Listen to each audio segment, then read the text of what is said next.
Hola, hola, hola, everybody. I'm going live. Boy, look at this big old Texas orange. That thing is huge, man. Trying to figure out something to compare it with.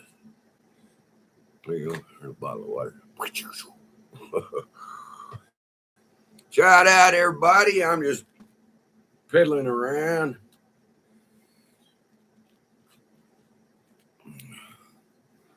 Doing some watch our live stream. It's big.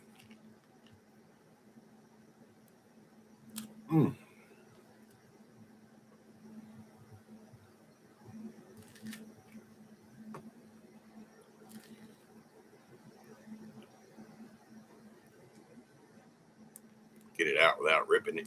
Come on, man.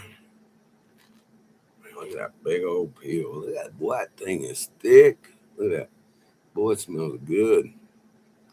These are really good oranges. I don't know where they're from.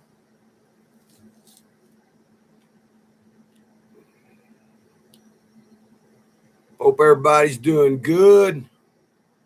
Man, I'm hanging in there. Trying to get over this crap I caught in a stupid hospital. Yeah.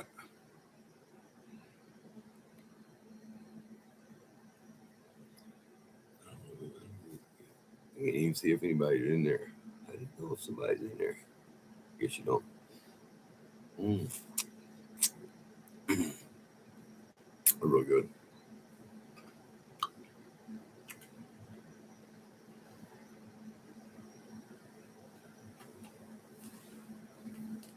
Oh, man.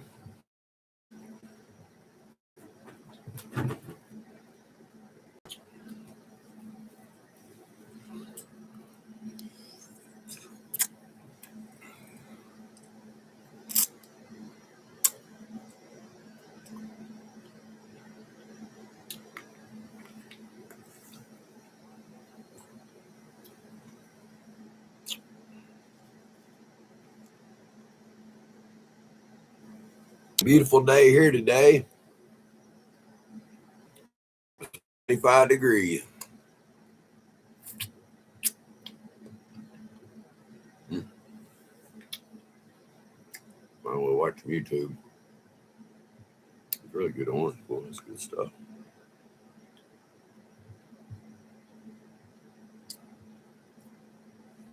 Could be a little sweeter, but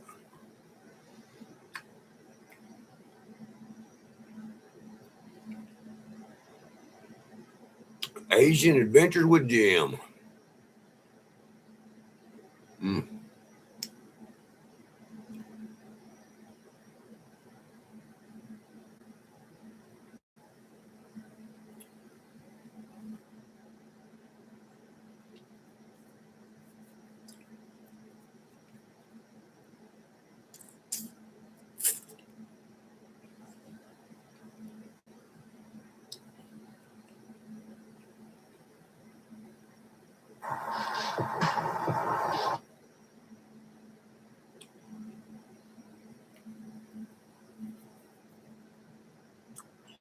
All right, before we start, don't judge me. I am Cute about to Cheetah show Mountain you Living every Man. unfinished project I watch on that this guy property. pretty good. It's bad. I don't get no copyrights from me.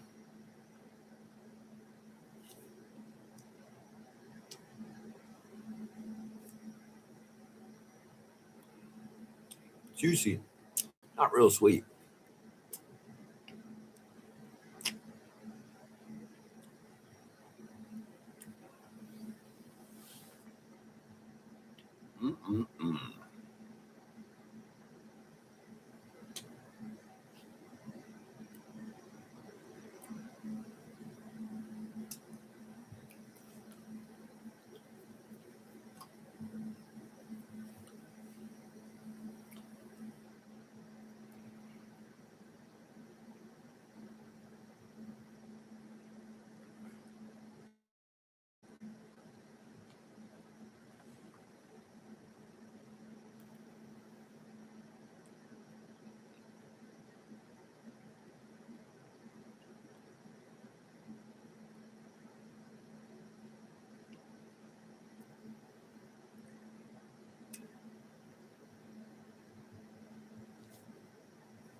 Hope everybody's having a great day.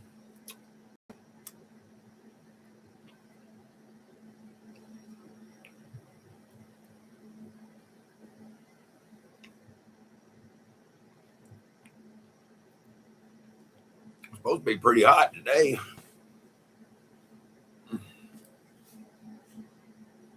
Shout out to my 1 million followers.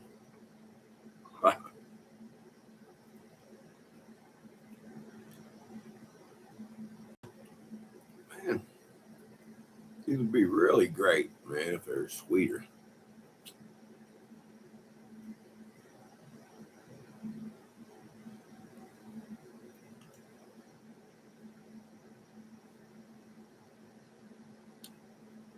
Please.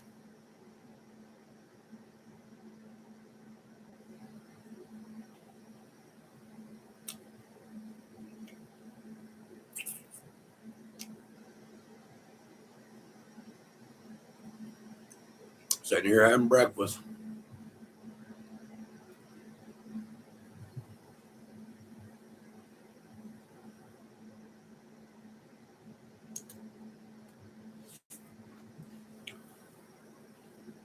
Man, I wish I had an apple.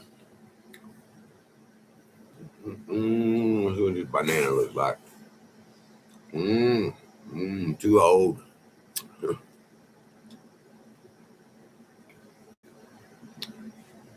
Probably still good, but I ain't gonna eat that. Make me sick. Hope everybody's doing great. Shout out everybody in the chat. 1,000.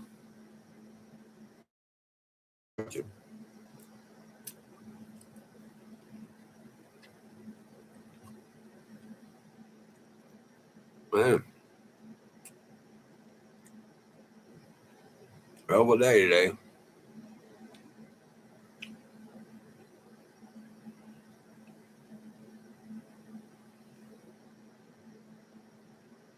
Yummy.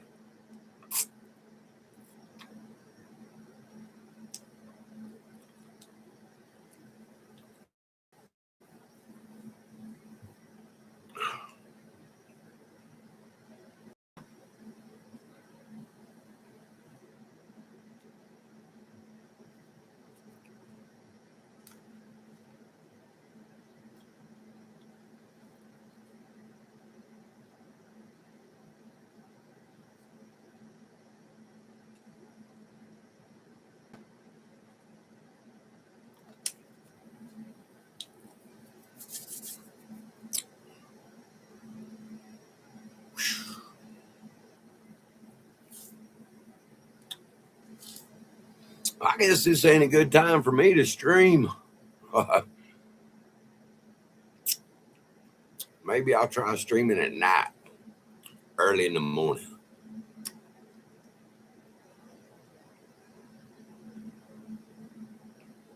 Mm-hmm.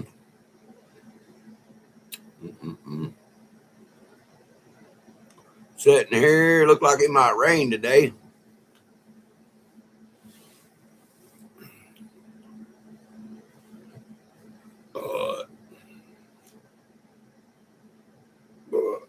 Hope everybody's having a great day.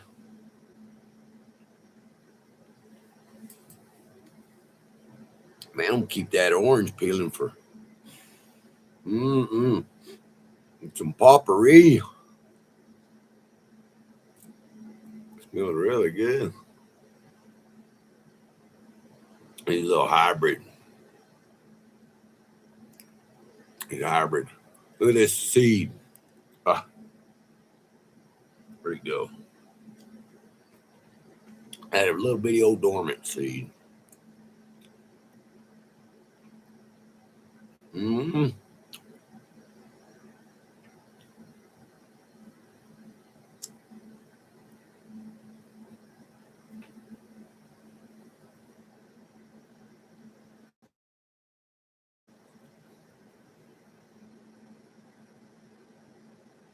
Mm-mm-mm. Well, I'm gonna let it keep going. I don't care if anybody comes in here or not. See if I can find another one of them little dinky seeds. Check these little orange seeds out. They radiate them, man. Look how big that seed is. Don't even look like a seed. Isn't that crazy?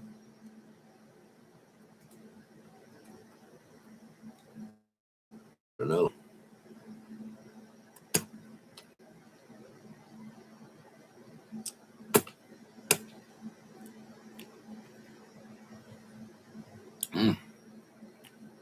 Hope everybody's having a great day. A beautiful day here. Beautiful day to be alive. Every day. Life is precious, man. Always, always. All you young kids, man, I feel sorry for y'all.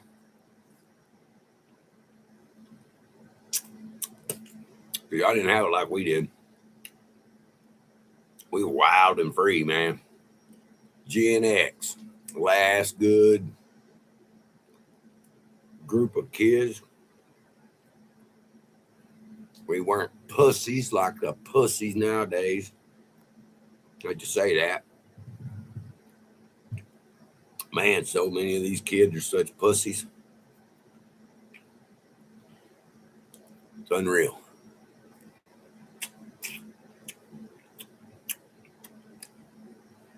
Life with Tasha. Tasharia. Hello, hello. How are you doing? Hope your day's great. A little breakfast. Trying to stay healthy. Hope your day's doing great. More sunny skies down here in Terlingua. It's supposed to be 95 degrees today. It's supposed to get hot. I don't know what it is now. It's probably about 88, 89 degrees. We didn't get no rain.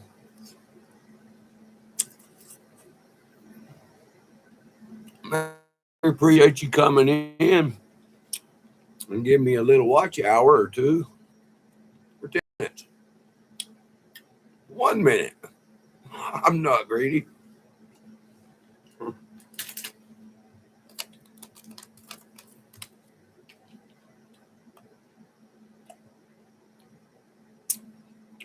I'm waiting on some doctor's orders to go get a lung looked at.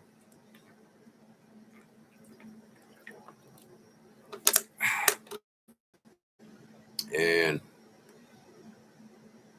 that's about it. Whew. Time to take some heart pills. That'll be good.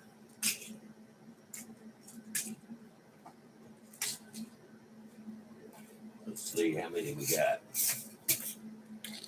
Here we go.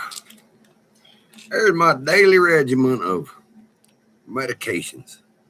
2, 4, 5.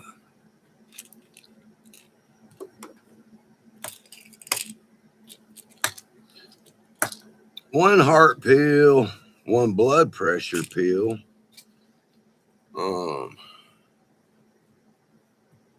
They got me on that new Crestor. What is that stuff called?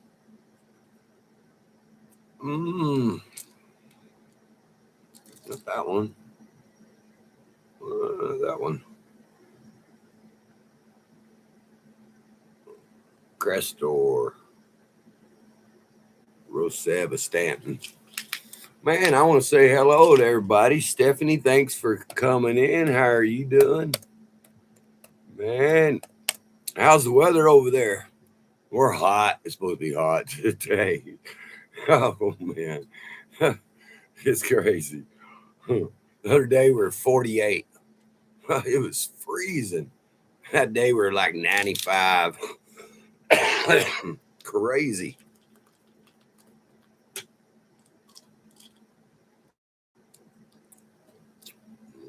Baby aspirin.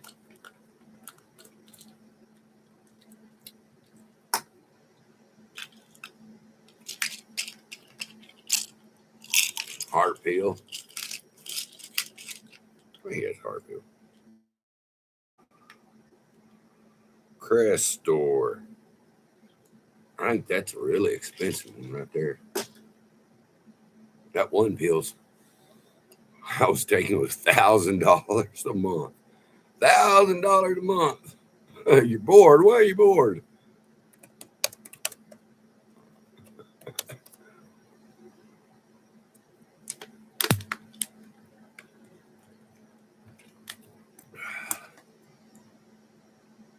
All right, take it down.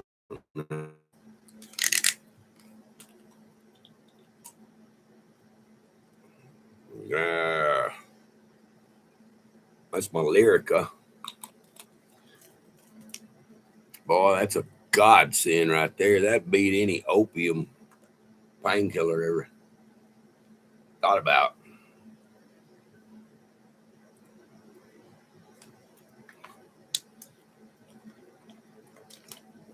Makes you feel a little funny, a little sleepy, a little dopey, but boy, I'll take that any day and can't where you can't walk. All right, make you a cup. I'm trying to cut back. What was this one? Amlodipine. Besylate, 5 milligrams. I said I might be taking up to 7 pills a day, but it got me weaned down to 5. I don't know if you're supposed to be taking them all at one time, but if you don't, man, you forget if you take them. I'll take that one later. I don't know why they give me this one. I'm glad they did. It helps with my cough. This is hydrocodone 5, 325. I don't know. I never even asked for them. I don't know why they give them to me. Maybe for my cough. Should give me some cough syrup. Let's take it. Let's pile them in. Yeah, might as well. I appreciate everybody stopping in. Heck of a day.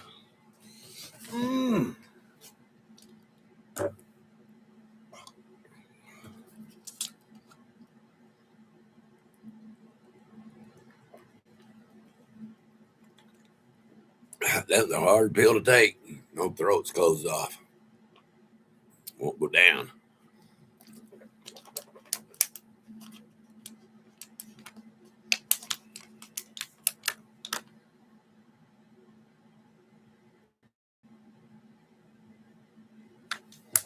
Pretty good.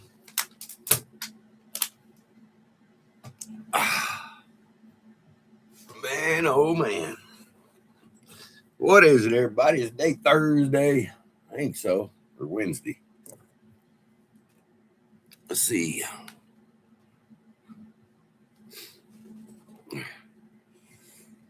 Why, get low on coffee?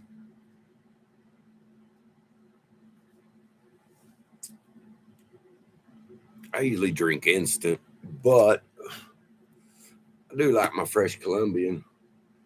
And I ran out of instant. I had to break out my coffee grinder. This is a cool little dude, man. I've had this little thing. It is just kick ass. Wow, what brand is it? Taylor Press. I got a little handle on it. Look at that. But I'll show you how I grind my coffee beans. Watch this. Industrial. Good. Yeah, there you go. Here you go. Here's my coffee bean grinder. 5,000 RPMs. Oh, man. You're a little chocolate lover. Maybe we get along. I love chocolate. Chocolate ensures. These taste like shit, but I freeze them. I freeze though and eat them like a ice cream. Trying to put on some weight. Heck, in that stupid hospital, I lost Okay, and we chocolate lovers. Um, Man, and one day I lost like 6.5 pounds sitting in that bed just sweating. Unreal. I don't even know what I weighed when I walked out the door. I mean, man,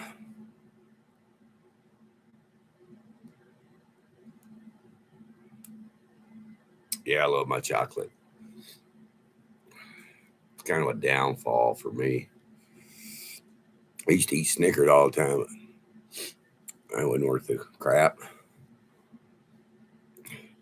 Man, the food there, most of it was pretty good.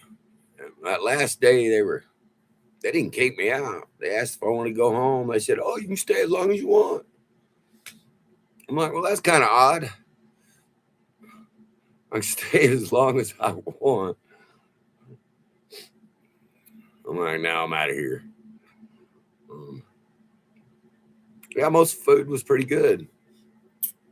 Fruit was all right. At least they gave you a bunch of fruit, big fruit bowl. Nah, man, I don't know. And man, the damn medical field is jacked. I said, "Well, what's wrong with all my blood work, man? All my blood work's always messed up." Man, that was from them wrapping my arm. I'm gonna call it my zipper. Kind of went away. I picked one and started bleeding. But yeah, and they had an internal specialist come in. Yeah, I like. Man, I've graduated to dark chocolate. It's not as good, of course, as the milk, but the milk chocolate's no good for you, especially if you got heart problems. But the dark chocolate's really good for you. Yeah, man, I had an internal specialist come in and, "Hey, I'm an internal specialist, and you've got this and this. You get some stuff in your lungs, and your blood work's messed up. Your red blood cells, your white blood cells, your lymphocytes, myocytes, and all that crazy shit. They're all whacked out. Probably from my lymphoma. Or it may be cancer. Probably is. Um, but they didn't want to do nothing. They're like, "We're here. You're here. We're here to treat your heart. Nothing else." I'm like, "What it all comes together?" And it's just ridiculous. Everything's got to have a medical code, an ID 9 or some shit. I think that's what they call it. And I said, "So y'all ain't gonna look at anything else, just my heart. That's it." I'm like, "All right, then I'm out of here. If y'all can't help me with everything else." You know, ridiculous. Cocksuckers. Ridiculous. Never seen that internal specialist again. Or he's seen 3 stupid heart doctors. I don't know why they send 3, 4, 5 of them. I guess rack up the bill. Man, I ain't doing it either.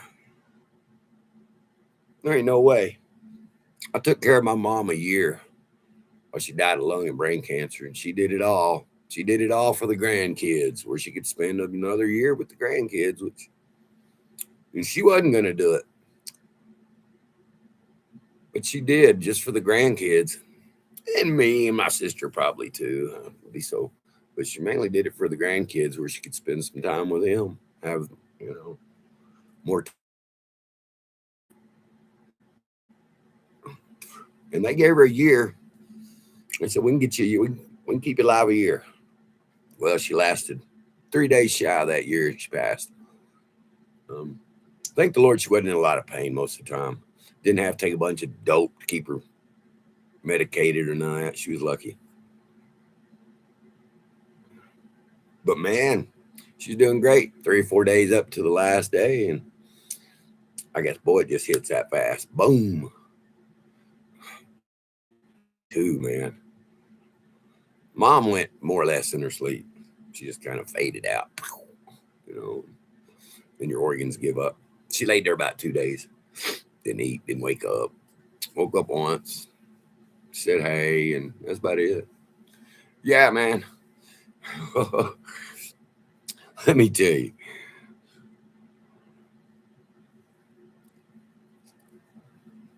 A brutal heart attack. I don't know, man. I don't think I can handle another one. Man, that was so brutal and evil. Man, I never felt pain. I felt pain, a lot of pain in my life. Mostly done to myself. Cut my finger off and motorcycle wrecks, skiing accidents. And man, if I have another heart attack like that, I think I just want to go on out. Just take me. Oh man. I'll never boy. You see people going, oh my heart, oh. That ain't shit. That ain't nothing on the pain level. But when your heart muscle starts dying, man, you fucking are flopping around. I was flopping like a fish, screaming and crying and praying to Jesus and anybody else that would listen. It was horrible. I can laugh at it now. Man, after it first happened, I couldn't really talk about it, man. I'd get all emotional, traumatic, Now I've just learned to I dropped my damn toothpick. I've learned just fuck it, go with it, man.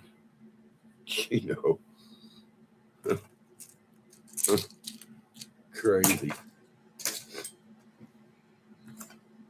Yeah, that was gnarly. Busted my lip, hit myself in the lip, busted my eye. It was horrible. Yeah, man, the medical field just blows you away. At least they got this good girl in Alpine now, some new lady, little dreadlock, India girl from Louisiana. She's from Louisiana. She didn't mess around, man. I told her what was going on. She took a few tests and she said, I'm transferring you. You're getting on that plane and you're going to Odessa. And she said she's going to make sure I had a room even waiting. They had a room waiting on me. I didn't even go to the ER, man. I went right through the ER and they went right up to my cardiac ward bedroom. Yeah, it was crazy, man. Crazy. I want to say hello to all the new people that came in. It's me and Stephanie in here just BSing. Yes, at the Alpine office. She's that one dude, that knicker bomb dude, he got that funny mustache. I told his fat ass get out of the room. Came back in. I said, I'll tell you again, I'm gonna jump up out of this bed. He left. That girl, real good girl. I can't remember her name. I wonder if she's on these pills. Man, no, out of all them doctors that are pieces of shit in Alpine, Texas, they got one good one now. I had David Sanchez. Boy, he's a sorry piece of shit, ain't he? That is the sorry doctor I ever seen in my life. I about got in a fight with him in his office. He's a piece of shit. Boy, and I told him to his face, you're a piece of shit. Boy, he kind of bucked up. I said, you won't get it on in your office? We'll do it right here, and I'll whoop your ass in about 2 hits. I said, I'll cripple you for the rest of your life. Is that what you want? He backed up. Oh. Boy, I pissed off at him. He's a piece of shit. David Sanchez, you're a piece of shit. I'll say first piece of shit doctor. Yeah, after that, they moved him back to Marfa. He was there 3 months and came. Freddie Murray retired. But he's a sorry individual. I mean, sorry. Yeah, heck yeah. But that girl's name, man, what was that girl's name? I got some paperwork on her. Man, she's a jewel. Smart. And she don't mess around. I liked her. But that neater bomb dude, big fat ass with that funny mustache, he's a sorry piece of shit too. All of them in there. You know what they're worried about in the hospital? The only thing they're worried about in the hospital, they want to know what's on the lunch menu because they got a guy in there cooking up fresh, like Thailand food or wok food. Fresh stir fry. They want to know what he's cooking. That's all they're worried about in that stupid hospital.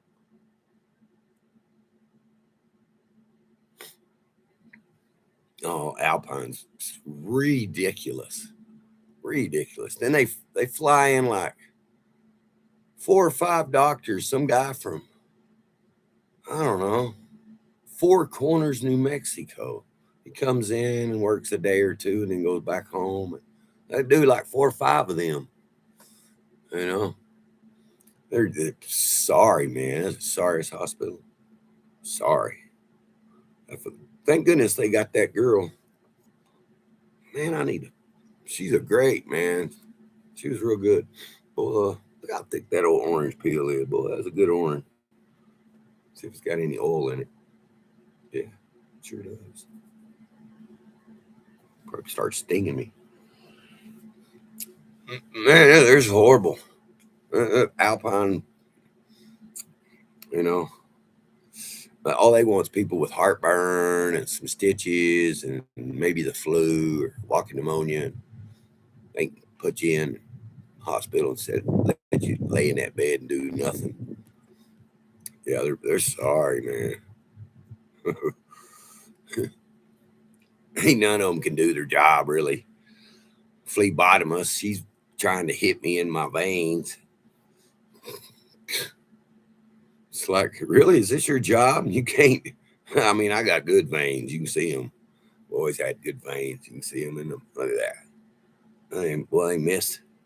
I don't know how many times. They missed me like 6 or 7 times. I'm like, hell, give me the needle. I can do it. Idiots. Some of them Filipino nurses are pretty good. But they're only as good as how they were taught, showed to be. But yeah, man, crazy. It was crazy. I couldn't believe it. She got me out of there. I got to the ER about midnight, 12:30. I think they flew me out of there about 4 o'clock in the morning. They transported me. And they put me in that plane. This wasn't the same plane I rode in last time. This was a King Air. Looked like a cargo plane. Didn't have all the fancy equipment in it like the other medical plane did. But shoot, they jumped that little airplane up in the air and got me to Odessa in about 40 minutes. Yeah, it's pretty tough. Pretty tough.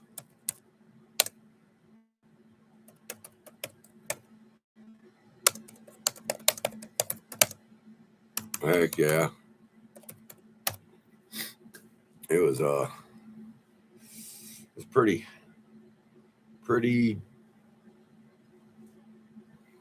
wild. It didn't look like a regular medical plane. Looked like a bushcraft in Alaska is what it looked like. It reminded me of. I'm getting in there going. Heck yeah. The nurses, they slept on the way up there. The guy beside me is in there sleeping, dozing off. I was awake the whole time. I couldn't sleep. And yeah, got to the airport and they picked me up one of them new little fancy European looking ambulances. They got them sky tops on it. They're real skinny. And I said, well, this is fancy. They're like, yeah, but ain't no room. I mean, it was skinny, boy. Yeah, there wasn't no room in there, but it was really nice. Man, I'm going to keep all this orange peel for some potpourri. Well, it smells really good. Could have been sweeter, but that's a good orange. I only got this one. Where did I get these? I think in HEB in Odessa. Heck yeah. Put this in a sack. I can dry it out. Don't lose much of it. Y'all get in that rain the other day? We got a little sprinkle day before yesterday. It was midnight, but we didn't get a big one. I'm looking outside right now in my window. It's clear skies for the most part. Put this over here. Right there. Bills.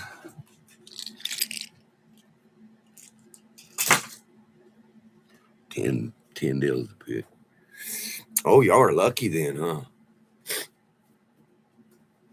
There's a flash flood here. We got all that rain. That night I flew to Odessa.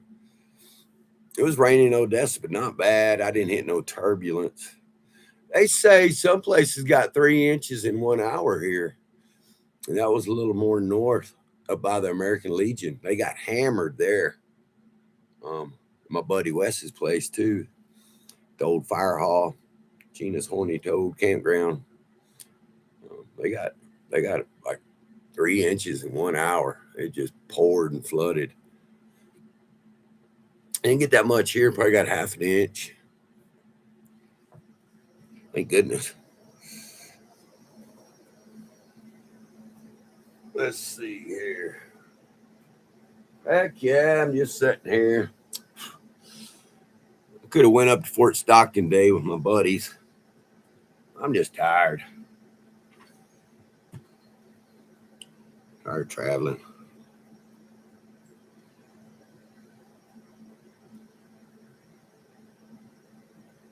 Good old Fort Stockton.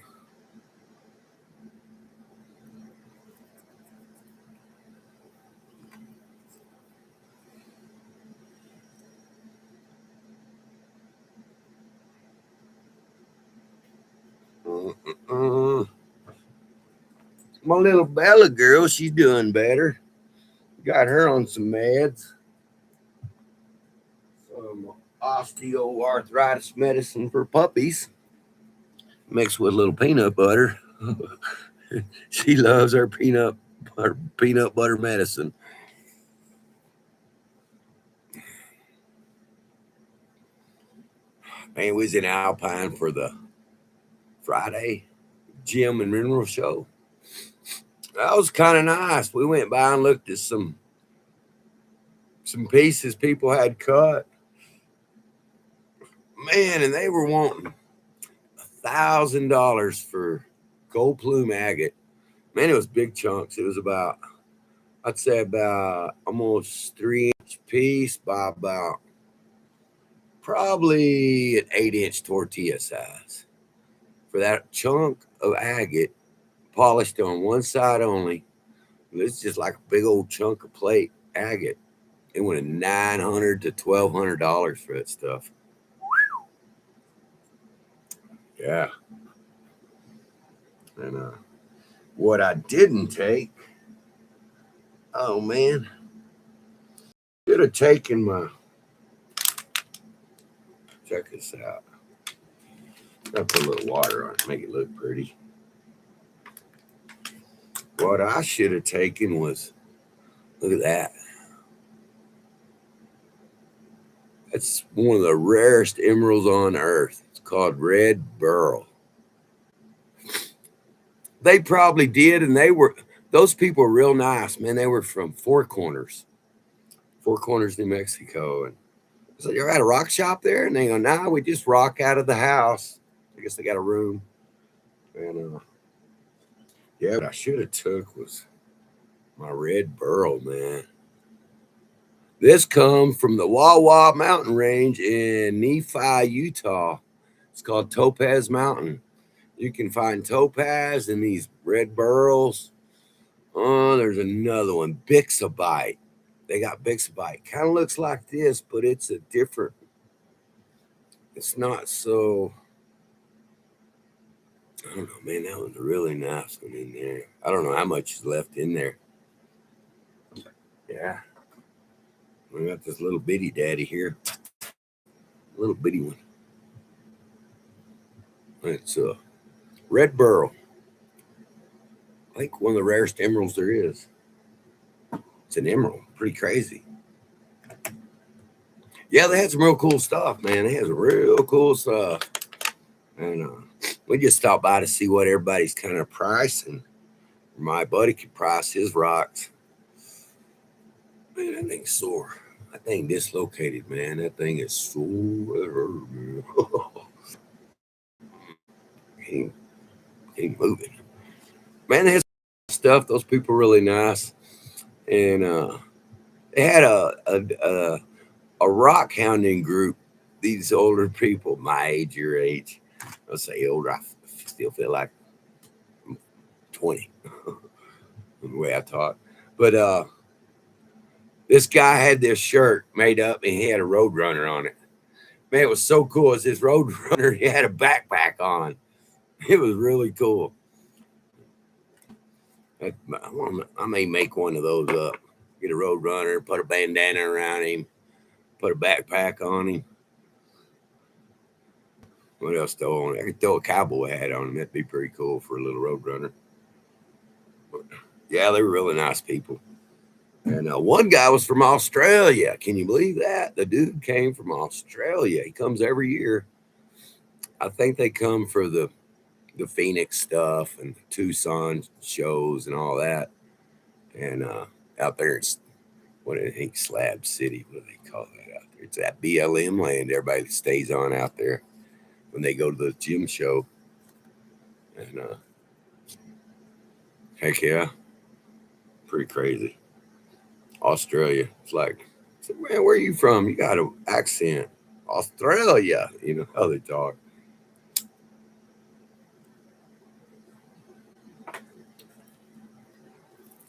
Heck yeah. It was a pretty cool little gym show. That's the first time I ever been to it. Yeah, courtside. My buddy that gave me these, he gave me these. His dad, Ron Foster's his name, rest in peace. His dad's name was Ron Foster, and they own the claim to this mine at that Wawa mountain range. Yeah, his dad blasted a bunch. He got a bunch of these, and then turned around and sold it. And but yeah, I've been up there. I went up there before I ever got this, and went digging up there for topaz. And boy, that's brutal. Bro, brutal out in the middle of nowhere like here, and just man, hot. And this old rock's like, man, that stuff will cut you. It will slice you. Like, kind of hard to see, man, those crystals in it. But that stuff will eat you up. Eat you up. Man, my hands were bloody and raw. And needless to say, I didn't find not one topaz digging. Where I got all my topazes where the water runs off that big old mountain, and people's in this creek bed, and you go looking like a chicken, and those topazes, nice topaz. They're not the champagnes, they've turned clear, but man, nice topazes. And you can just pick them up out of the riverbed. I mean, works with two of you. You have one in front of you, and you spot it and tell them where to go. And because you can see the glitter like hunting for airheads. And tell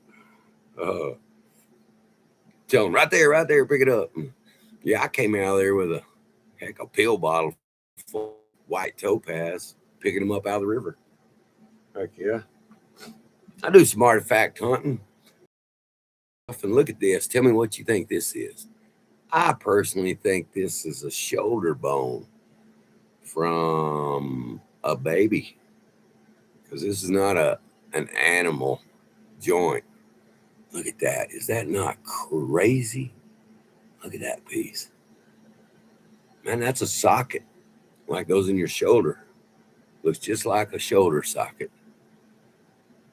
And it got fractured right there. Hard to do. Got fractured. But yeah. And I think they were using this as a tool. Look at that. Isn't that wild?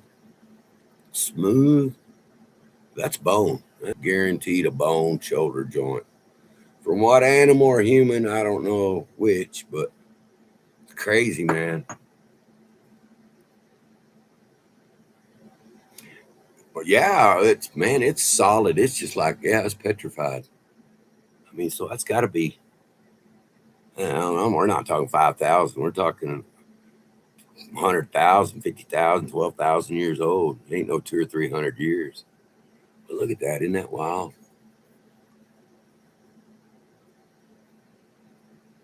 I got some really cool stuff. Man, I'll show you. Watch this. I'll show you some real cool stuff I've got. Man, I've been hunting airheads since I was a little kid. I grew up in Seminole, Texas. And it's north of Midland, Odessa, but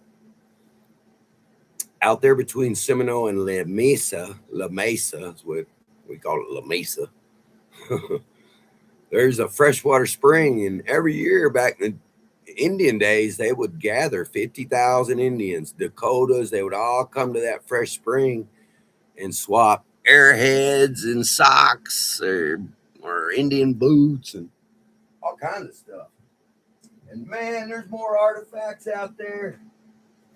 And what's cool, I got a good friend, man, growing up. We were best friends at one time. We're good friends still. We never had no fallout. His grandma owned about 5,000 acres of that land out there. And we could go out there and hunt.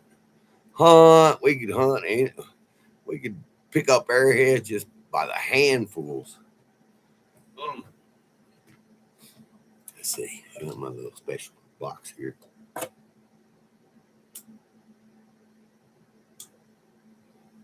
I found some really nice pieces down here. Look at this. This is really cool. I found this in Lake Travis, Austin. That's one of my favorite pieces. My little Pepper. Look what she did. She put a little dink on it with her tooth. She grabbed it from me when she was a puppy and took off with it. A little wiener. Rest in peace, Pepper, you little turd. She was my mama girl. Oh yeah, look at these. Man, look at this crazy thing. I found this right down the road, right down here. Check that out. And I found it with 3 arrowheads. Man, and I've asked archaeologists, they just don't know. Look at that. It looked like a freaking Pac-Man. It had this green stuff in it, but it fell out in my pocket. But I found that I'll show you. I found this. I'll show you. I found, where's my other piece? I got some really cool stuff here. There's one I found on the road too, just right out the house, man. It was broke, and you see, I got some super glue and glued it. There you go. I found that on one of my birthdays, just right on the road. My neighbor ran over it, had tire track on it. That's crazy. Where's my special little piece? Let me find it. Well, look at this one. Found that one on my birthday. A couple years later, I found this. It's called a hair hay blade. Look at that, man. That dude is cool. It's got these micro nappings on it right there. And if you turn it to the other side, look at that. Man, it's about 9 o'clock in the morning. I'm going arrowhead hunting on my birthday. Walking down the road, man, looked over and about 100 yards off the road, I seen this glimmer. I said, no way. I mean, a big glimmer. Man, I walked right up to that. I said, all right, thank you, Indian gods. I'm taking that home. Boy, that's beautiful. That's cool, man, huh? Yeah, that was awesome. I'm a mile from Indian Wells, right down my road, Camel Hump down here. I don't care where nobody knows where I live. They ain't coming out here to mess with me. I guarantee you. She can come out here and mess with me. I found that right down the road too. Where is that cocksucker? Here's these 3 little points I found all together underneath the little creosote bush. Me and a buddy was hunting. I said, hey, I found something. And I didn't even pick them up. I said, come here, I want you to see them. So they're laying underneath the little creosote bush. He came up, he's like, no way. Check them out, all 3 of these little boogers. I got one out. Oh, cool little dude. There's one. There's the other one. All made by the same Indian. Same material. Yeah. Pretty cool looking. They're full of little points, man. Ain't none of them broke. That's pretty cool. Huh. Yeah, I was proud of those. And my buddy had never found one. He found a real beautiful white, snow white, perfect point. Okay, here's a real special. This one is really special. My grandfather found this up in Paladura, man. Our family still owns some of that Paladura Canyon. Look at that. That's called alibate. Only comes from Amarillo, Texas. And what you can't see is, hey, life, happy Thursday. Thanks for popping back in. That's pretty, huh? Oh, yeah, but I got a microscope at work when I was still working in the oil and gas industry. And this was in 5 pieces. And I took a microscope and some super glue. And man, I glued that dude back perfectly. Yeah. Yeah, that's my grandpa's, man. He was a tough old coot, man. He was a real cowboy. He was a foreman on the Fair Oaks Ranch in Bernie, Texas. Now it's Fair Oaks Town. Used to be a 3,000-acre ranch. But he was also, when he was young, Buck, he was the foreman of the Newton Ranch in Amarillo.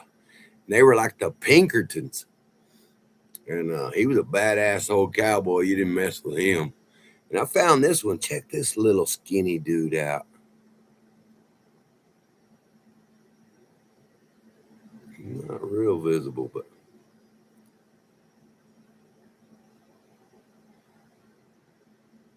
chewing just picked up. Yeah. That's my little, I got a lot. Just kind of my little favorite ones. Here's a bullet that went into Atlatl. Check that out. That went into Atlatl.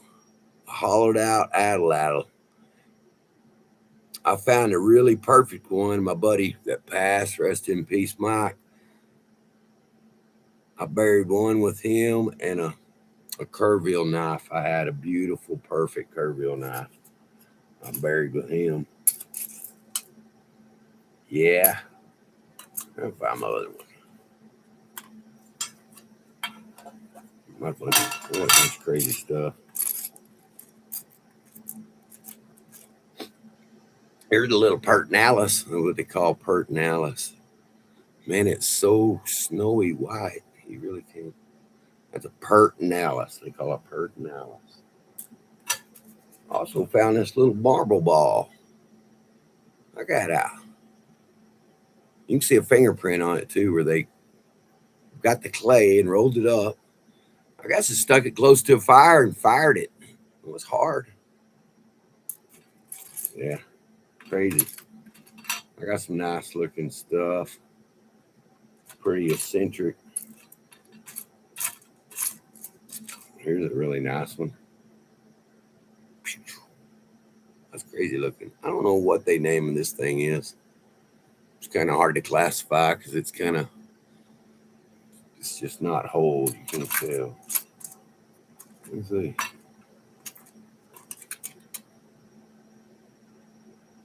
Here's a nice one.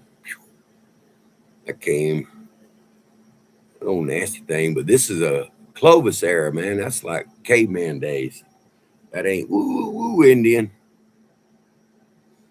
Man, it's calm here. We got about 2 mile-an-hour breeze here. Shout out to everybody that stepped in, stepped back out. Yeah, that got me puzzled. I picked that up. It's kind of glassy. So it's some kind of rare. It may be some topaz, but it's glassy. See that facet right there on it? Pretty crazy. I got a lot of cool stuff.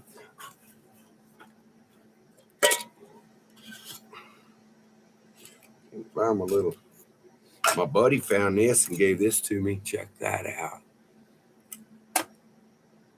He found it.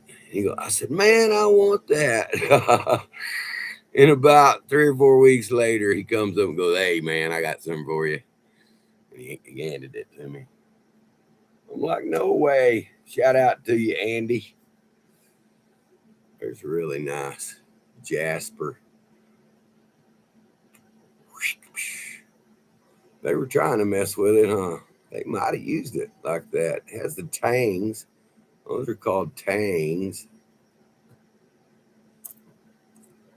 Yeah. Found this thing out in the middle of the desert. It ain't gold, because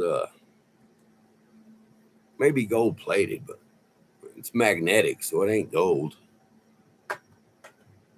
If you ever want to know something's gold or silver, hit it with a magnet. If somebody trying to sell you a silver coin or a gold coin, hit it with a magnet. If a magnet don't pick it up, it might be gold or silver. But if that thing sucks to that magnet, it ain't. That's one way to tell. Found this meteorite right here too. Check it out. It's a big one, dude. Check that out. And here's how you tell if it's a meteor. You see that burnt? That's burnt coming in the atmosphere. It's magnetic. You get a magnet to it. This comes from the 1969 meteor that hit Mexico. It's called the Alejandre or something. The Alejandre, that's what it's called. The pronunciation may be a little messed up. It's kind of there's an old rough one. Kind of a spear point type. That's a rough one, but none of them's worth anything, really. They're only worth to me. There might be a few of them worth a couple bucks, but for the most part, they're $5, $10 little pieces. Heck yeah. But that, man, that's always puzzled my old brain. I guarantee you, I think that come off a little kid. Really, man, look at that. That's a little child shoulder. Might be a leg. It could be a leg, but it's a major joint. Major joint. Let's see. What other crazy shit do I got?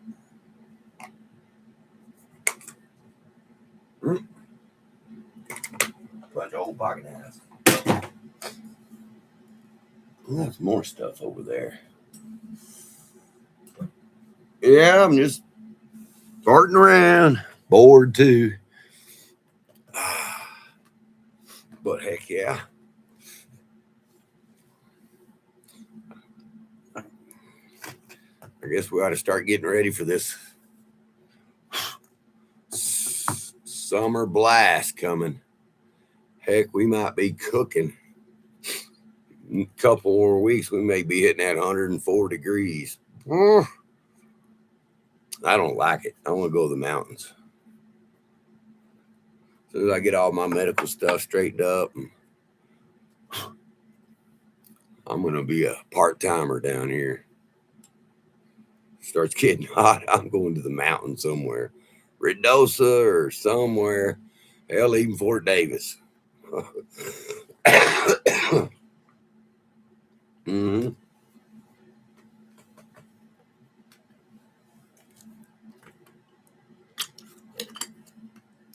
Heck yeah.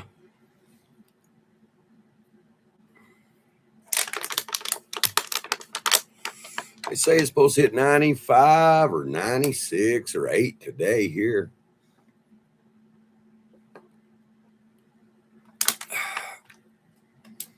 Ruidoso, man, it's nice. It's a short drive, not too high elevation. Cloud crop be all right.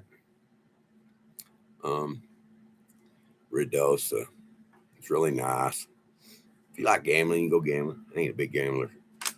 I like shooting dice, but they ain't got no dice table. But yeah, somewhere.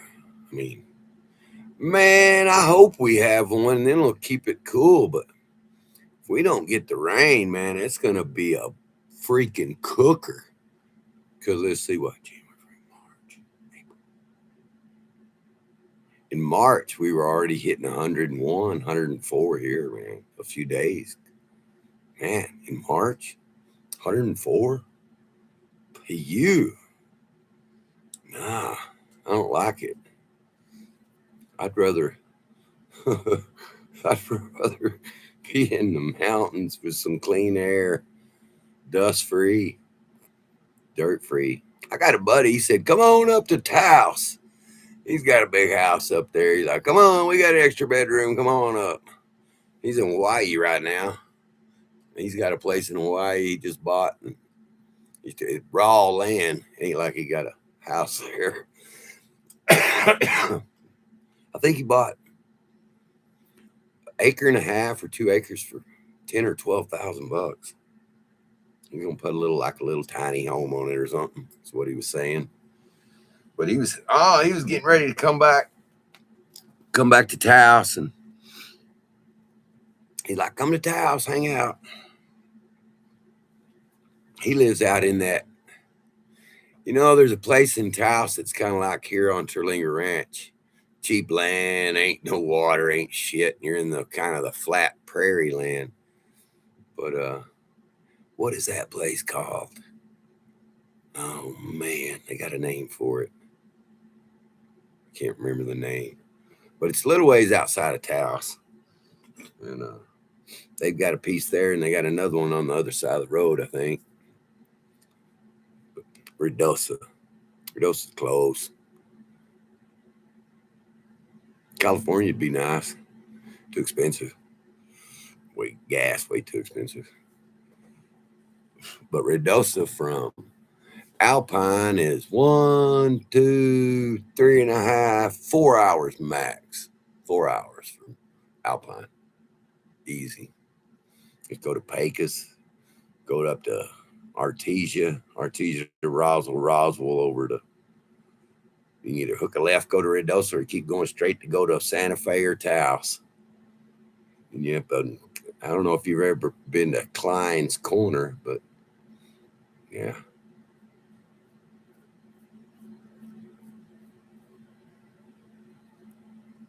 Heck yeah. Because, man, if we don't get the rain and we have a monsoon, nope. That's not bad in nope.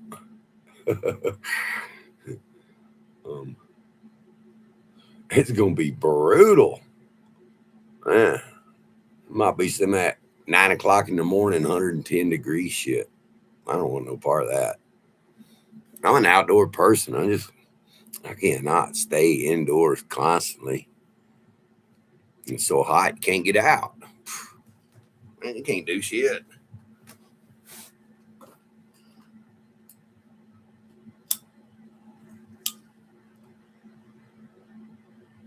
Heck yeah.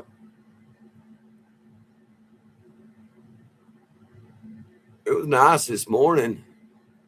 The wind just picked up. Nope, 105. Me neither, man. I cannot do that. Go outside and just takes your breath. Oh, no. Mm-mm. No, it's got to be the mountains.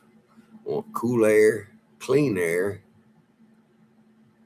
nice atmosphere. It's really nice there. Most people are chill. It's not too expensive. When everything gets said and done, I'm waiting on some oil royalties. They owe me 10 years of oil royalties. They don't like it.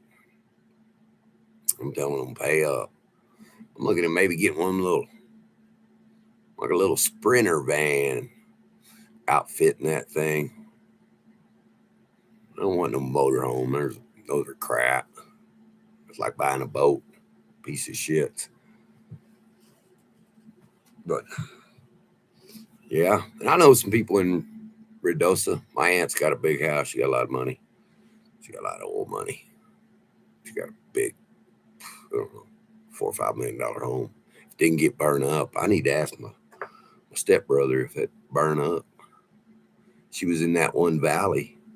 She had that big house, and on the bottom of the mountain, she owned the whole freaking mountain side of it. And I don't know. She had like 4 split level story house, big 5,000 square foot house, big old monstrous ass $1 million painting.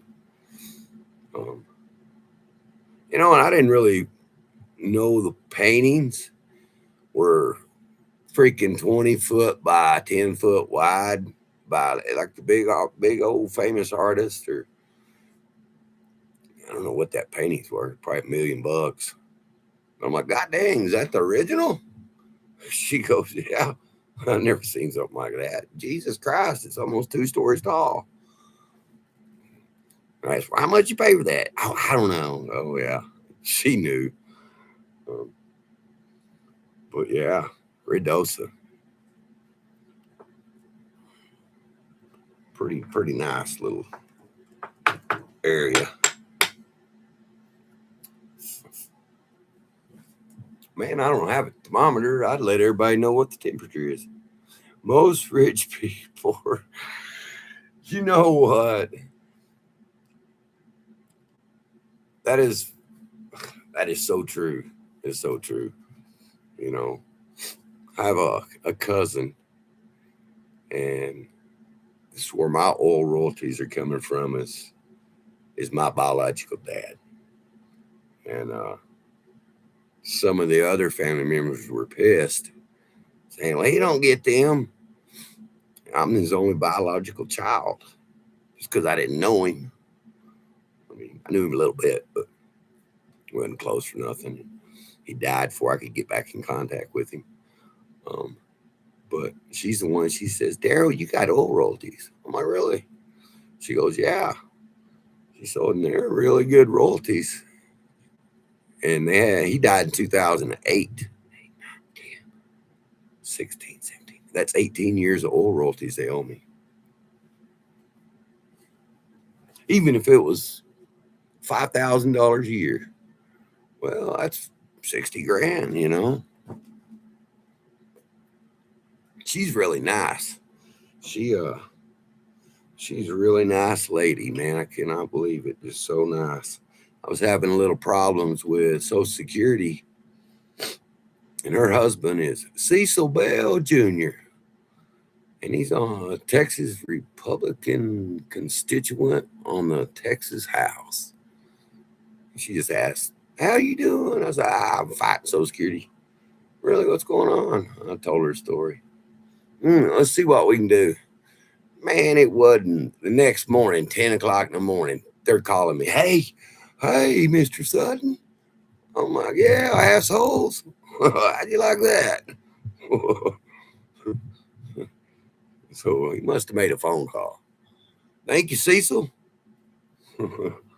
Cecil Bell Jr. His wife is my cousin, my last biological relative on my dad's side. She's sweet, man. She's a really sweet lady. She's loud. She's my age. She's wild like I was as a kid. Heck yeah. Boy, the flies have come out. Somebody said they seen some mosquitoes out here. I hadn't seen no mosquitoes yet. Man, they're talking about that old kissing bug, man, all through the state of Texas. I think it's migrated all the way up through Texas into Oklahoma, North Texas, Arkansas, I think Louisiana. And yeah, he is up for re-election. Man, he's been there. Man, he been on that. He's been there like 20 years. Boy, he got a big old ranch. He got a 5,000 acre Black Angus beef ranch. I think it's up by north of Waco. Yeah, the kissing bugs, man. They're supposed to be really nasty, and they're carrying that chagas. It said years ago they wasn't carriers of the chagas. That's bullshit. Coming in from South America. But some lady had a little puppy. She didn't know what was happening to him. All of a sudden he kind of went into shock. She took him to the vet, and they were dumbfounded. And she said something about the little kissing bug. She thought she seen a kissing bug. Boy, they tested that dog. He done passed. He was a pup. He didn't have the immune to. That kissing bug gave him chagas and killed him that fast. So, yeah, I don't like that. I've gotten bit a few times out here. One time my fingernails turned blue. Boy, my arm swelled up right here. Boy, I mean, had a big old hump. Man, I'm eating a Benadryl like crazy. Yeah. I told my heart doctor, he's like, oh. And so they did a little investigating, and I have what is called Kunis syndrome. From all the heart damage on my heart muscle, if I get bit by any venomous thing, it makes me go into a freaking crazy anaphylactic shock. I didn't know, man. I've never been allergic to nothing or scratched or itched like that. And man, I woke up and I killed the bug. Man, I'm like, God dang, I put some bentonite clay on it, suck out the poison real quick. That didn't work. It was already in my system, my blood. Man, I'm looking at my feet. I'm kind of delirious a little. I'm looking at my feet. I'm thinking, man, my toenails are blue. I'm like, am I dreaming? Or I'm looking at them. I said, well, look at your fingers, dummy. I looked at my fingernails. They were blue. The little moons, blue. I'm like, oh, man, I'm going into shock. There goes liquid Benadryl and some pills of Benadryl. And it took about an hour. About 5 doses of adult doses of Benadryl to stop that. Oh, man, it was scary. It's called Kunis syndrome. Yeah. A kissing bug bit me. Yes. One of them kissing bugs bit me on the arm. And I woke up instantly, boy. I was like, what's going on? Man, I hit the light, looking around, look at my arm all swelled up already. And I'm looking, I flip my pillow up because I usually sleep like one of my arms up. Release pressure off this spinal fusion if you hold your arms up. But man, I lifted the pillow up, and there that little fat fucker was. I got him. But it was already too late. He done bit me. Just bit me at one time. But I've gotten bitten a few times out here in the last 15 years. So, shoot, man. I got to be really careful.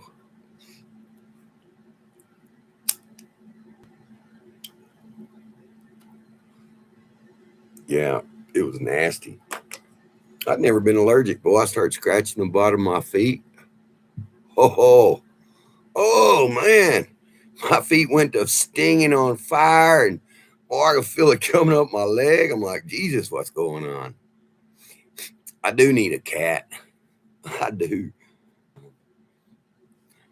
Poor Betty down the road, she lost her cat the other day, old Flying J. We ain't been able to find him. Man, we got this camel hump over here. We got eagles, we got cougars, we got bobcats, and just right there. I've never left my dogs outside at night, even in the fence. Because I've seen cougars. I've seen cougars right on the road, big cougars, mountain lions. And never seen no bobcat, seen a badger. But we're thinking that a bobcat or a cougar, we got these big owls out here. Big owls. I mean, like 3-foot freaking owl, man. I thought it was a dog one night I was coming home late. I said, man, is that a coyote? He ain't moving. Man, I got close, and that old owl turned around, looked at me, and went whoosh, whoosh, whoosh, like a pterodactyl, man. That thing was like 2.5, 3 foot tall. And yeah, you can hear them out here hoo and hoo at night. I never left my pups out. Never left the kids out at night. Oh, look at you. He's Ken Walker. Man, you know, I felt some spirits out here coming around the house. And I had to get down, get them out of here. And there's things you can do. Yeah, man, really. Man, I've never seen not one illegal walk through here either. I've never seen an illegal, but and I was talking to this girl that works up that little burro store. I call it the little burrito, and her name's Angela, and she was like, "Man, Daryl, have you seen the orbs?" I said, "Oh yeah," and she was looking at night cameras to get the orbs. Well, to get a good night camera, DSLR, DRSL, whatever you want to call it, whatever they are. Man, a good one is $2,000. $2,000. A good one. But, oh yeah, you see all kinds of crazy shit. Y'all can see the same stuff over there.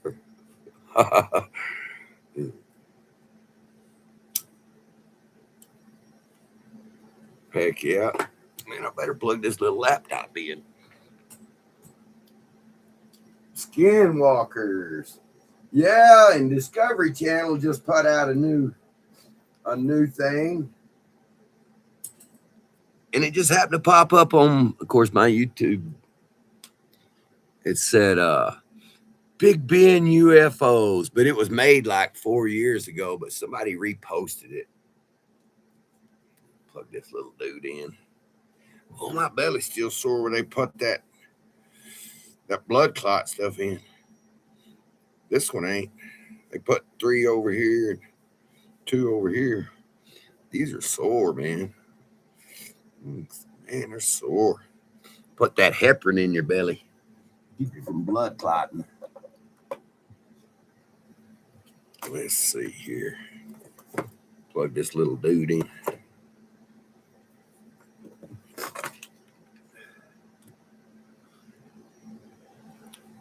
What I've been wanting to do is, and I will, because there's only a couple places. Oh, yeah, man. We got them drones flying over all the time here.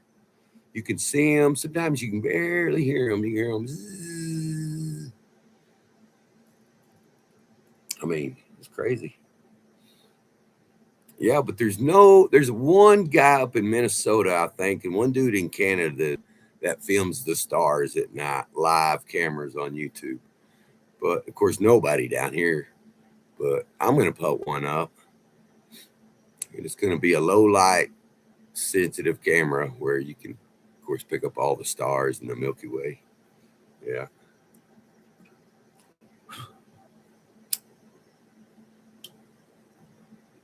Man, how I started my YouTube channel is I just wanted to capture the sunsets and sunrises, and I had a little old cheap Chromebook. And I'd go turn it on and sit on the back of my car and facing west and just capture the sunsets. And really, I wasn't trying to make no channel. I just want it on there. And so that's how I kind of started this crazy YouTube channel. And since I got enough subscribers to the skill. No, I never have. Never have. I've been up to the big ones up at Fort Davis. I was going to go apply. I did apply up there. Because they have this, not the restaurant per se for the tourist and the little gift shop. They have a separate deal for the University of Texas. I think University of Texas, that's who I applied to, was UT. And they have, where the professors come from these colleges, they have a dorm, but they cook food for them. And they cook a morning breakfast, and they give them like sandwiches for lunch, and they cook them a night meal, and then you're out of there. I was going to go do that, and it was just too far to drive back and forth. They didn't pay nothing. I was kind of looking for the benefits, but it didn't outweigh the cost of driving and time. I got no $12 an hour. You're kidding me. You know, if I could, I'd go back to the oil field. I'd be a consultant, and I'd make 20 or 30,000 a month. But I can't. Art. They won't allow me to go overseas on a contract because of my heart. I could lie, but if I got caught, well, of course I'd lose my job. But it just, I got my heart, my back, just too much going on. I talked to a buddy about 3 or 4 months ago. He's like, man, talking about his son, man, Ty made $30,000 last month running fishing tools on drill rigs. And he said, we got a spot open. I said, man, I can't do it. I just can't do it. I think he got mad at me, but it's all good. They ain't responded to me. It's all good. You know, somebody gets mad, they can be mad. I don't care. I'm past caring at this point in my life what people think. Them days are over.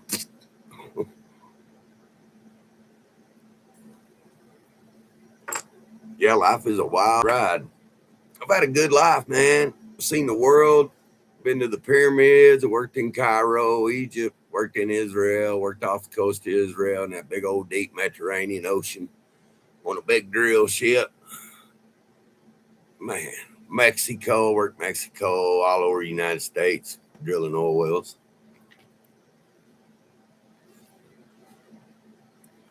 I mean, man, I just lived a single life.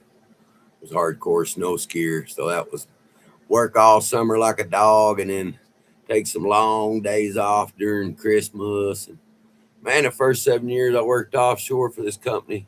It's called TMC, the mud logging company, out of Houston, Texas. 6741 Satsuma Drive, Houston, Texas. And yeah, that's for sure. That's for sure. But yeah, man, the first like 5, 6 years, 7 years, man, I didn't get a Christmas off, none of the holidays. And about that 6 year, told Cliff, hey, I'm doing Christmases. I'm taking them off. Which he was a great boss. Cliff Harper, shout out to you. There was George Drury, Cliff Harper, Ron Lado, Doug Neese. That was the owners of the company. And they're good. They were good to me. Let me do what I want, work where I want. Where you want to go? You want to go offshore? You want to do land? You want to go Mexico? You want to go Venezuela? We had some China. We had 5 rigs go to China. We sold them. That's crazy. I didn't know they had oil in China until then. That's years ago. Yeah, we had 8 units in Mexico, 5 units in China, 3 or 4 units in Indonesia. Indonesia's got oil. Heck yeah. Then I got sick of that. I figured I'd play truck driver for 4 or 5 years, something different. Did that and always did government contracts. I was going to Antarctica and instead I went to Iraq and paid more. I should have stuck with Antarctica. That was for Raytheon. I had to apply for a top secret clearance, top security secret clearance. The new web for, have you heard about the new web? What's the new web? Dark web? Is that what you're talking about? Tor network? TOR network?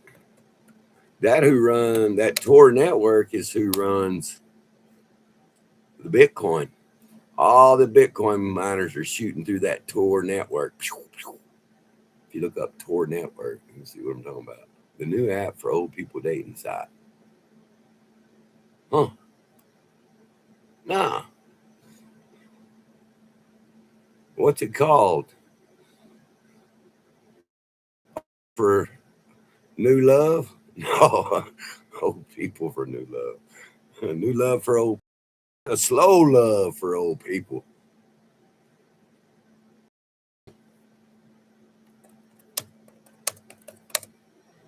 It's called carbon dating. Ah, yeah, you funny carbon dating. That's funny. Uh,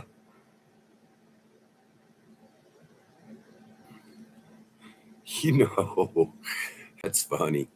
You say that. When Facebook came out, they had a dating site called Zeus.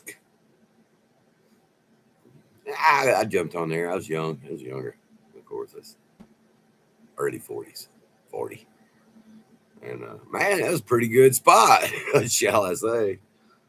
Pretty crazy. I met this one girl. She was blonde hair. And she told me, when you see me, don't freak out. And I said, oh, okay, whatever. And went and met her for some pizza. Actually, we went to a Chinese buffet. Took her to a buffet to eat. It was in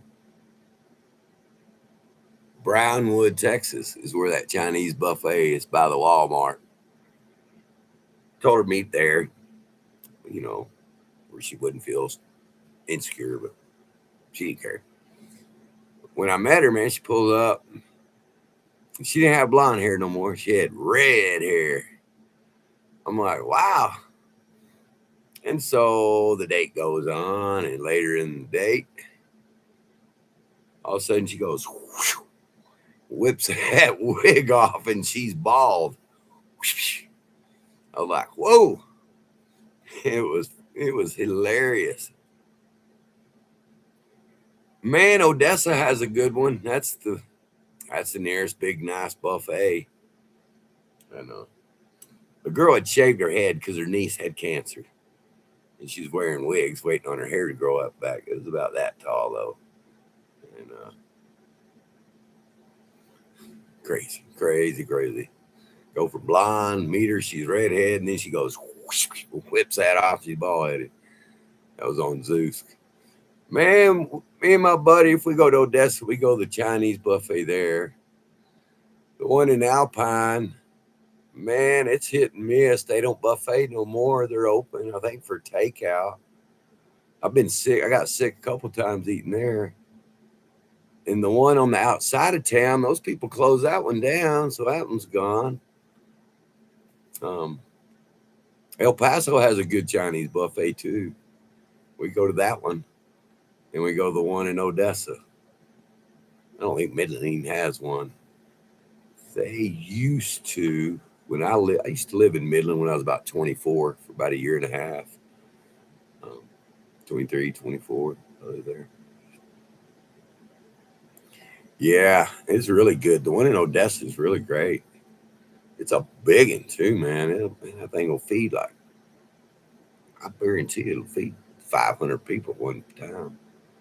Shout out everybody coming in, all 5,000, and me and Stephanie here sitting here BSing.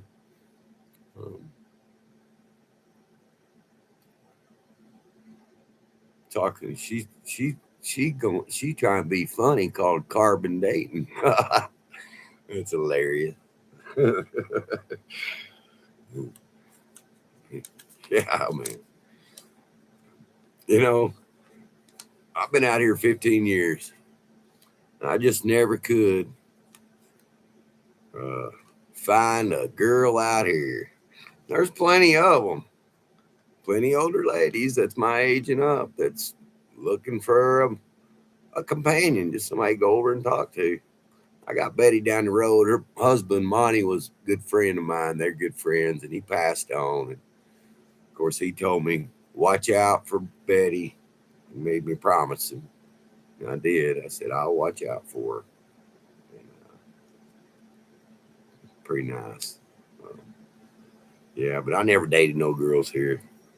They wasn't my type, as you could say. Um, Seemed like they wanted a new boyfriend every weekend. man, when I moved out here, let's see, 15 years ago, I was 45 years old or so. Them days of running around, chasing kitty cats was over. You know, I don't have the patience or the time for that. You know, I'd rather meet a mutually understanding. Sorry, whatever weekend sounds like a booty call. Baby love. I didn't know you was in here. Sorry. Man, you get a hold of that stuff. That booty call, that call's out the window. You funny. There's baby love. She's out there in Las Vegas. If you ever get a chance, go hop on. She has some killer mornings. She always does live streaming in the morning. It's really good, real clean. It's all ain't no BS. Yeah, I'm a lurker too. I always told Sin Cloth that he's always talking about lurkers. Oh my goodness. I could bet. I believe that. Man, it seems like there's a lot of drama out here. I mean, really, man, it is. I stay away from it. I don't go into Terlingua much. I don't drink, so I'm not in the drinking scene. And man, it's too much. I mean, man, we got these girls here, baby love. They're all desert hippie chicks. They got hair in their arm, which I'm cool, man. As long as you don't stink. But most of them won't take no baths, and man, they won't. Man, I mean stink. And some of these women stink, boy. Probably like being in a female prison. You know, just woo. I hate to say it, but you know, all the desert hippies. I mean,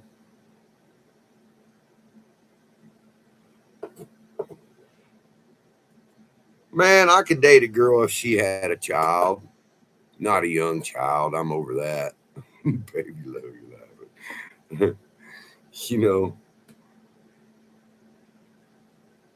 Oh, I know, man. If you don't, they look at you funny. Moved out here, everybody thinks you're a fed, a narc. You know, yeah. I couldn't get into it, man. Too much drama, all that shit. Boy, and you hear it ever. See it on Facebook down here. No wall. All of them on the no wall. Yeah, they need it, man. It's baby love. You couldn't believe it. Stephanie knows. Ooh, me too. Man. Yeah, hangovers now is like, I don't know. I ain't had one in a long time, but I got tore up about 3 years ago with my buddy Ron and Wes. Started drinking shots at 10 in the morning. I'm like, well, hell, I'm going to join you. I ain't been nothing. Boy, I started slamming them. About 6 shot, I'm done. Man, they're sitting there hitting about 12 shots of liquor. And whew, that was, took me like 5 days. You know, I like, I don't mind smoking, um, but drinking, whew, seems like drama comes along with it. The older you get, seems like people want to fight and argue. So I don't want no part of that. Ooh, baby love. Man, I had a buddy that had vodka poisoning. It was like vodka. He's drinking a half gallon a day. And man, yeah, he about killed him. His name's Dale. And boy, he quit drinking and man, he looks like a totally different man. For sure.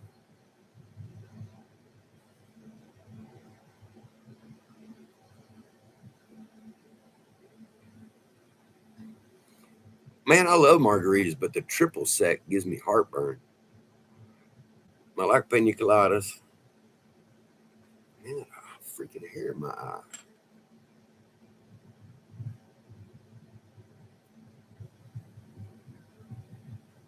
My liquor of choice is Crown.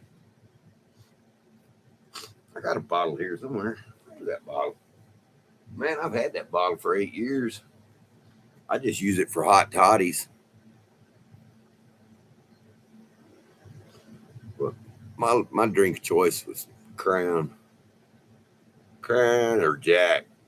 I didn't mess with Jack much, man. I got mean, wanted to fight on Jack, so I quit drinking that. You know, man, I like the regular Crown. This is honey Crown, which ain't too bad. My buddy let me take a sip of some peach Crown, and that's dangerous. It was really good. Oh, I love Costa Rare too, man. Jack Daniels. I just got mean on it. I wanted to fight. I didn't like that. I didn't like fighting because I hurt people. I didn't like it. Broke a few dudes' legs and shit. Yeah, I ain't fighting no big fat fucker. No big 6'5" dude. I ain't fighting him. I had to break him down. I told one dude, you keep messing with him, I'm gonna cripple you for your life. I didn't cripple him, but I broke his leg, knocked his knee out. He went down the ground and pounded on his face a few times so some buddies pulled me off. They're like, God, you're off the hook, Daryl. Like, man, I'm not letting no big dude beat on my face. Oh, Colorado, the Bulldogs are good. Mm-hmm. Oh, baby love, you want to dance? It's funny. I wanted to fight her. Tequila now. I did like tequila.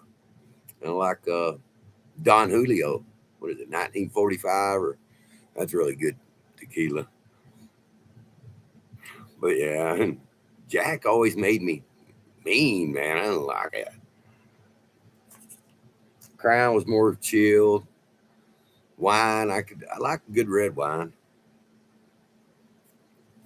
When I first had that heart attack in 2022, doctor like, you don't drink at all? I said, no, I hadn't drank in 20 years, maybe a beer once a six years or something. He goes, well, I suggest you drink some wine. It's good for the blood. It'll relax you. It'll bring your hypertension down. So I went and bought a bottle of wine about 2 weeks after. Went over my buddy's Ron's house, who I like Patron too.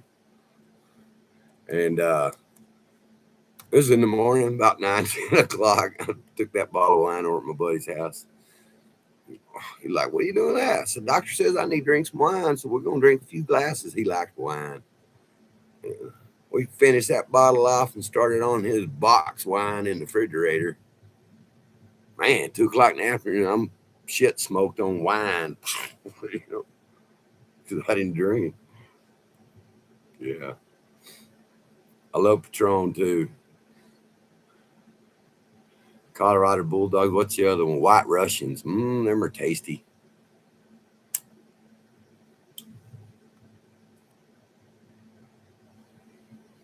What's the weather like today there, baby love? I watched Mark the other night. I think that's his name, the other me, when he was downtown. Watched his little short one. And I would have jumped in this morning on yours, but I don't know what I was doing.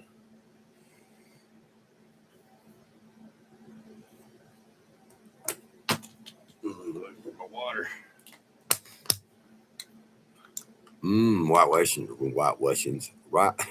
White Russians are really good. Sunny and a little bit windy. Oh man, you're so lucky. We're gonna hit about 98 today here for a high. And this morning it was probably 68, I would say.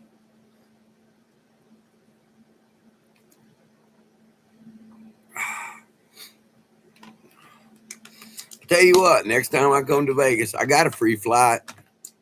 I want to go to a badass Mexican food restaurant. I know there's a couple of them in Vegas, and I heard Sloan.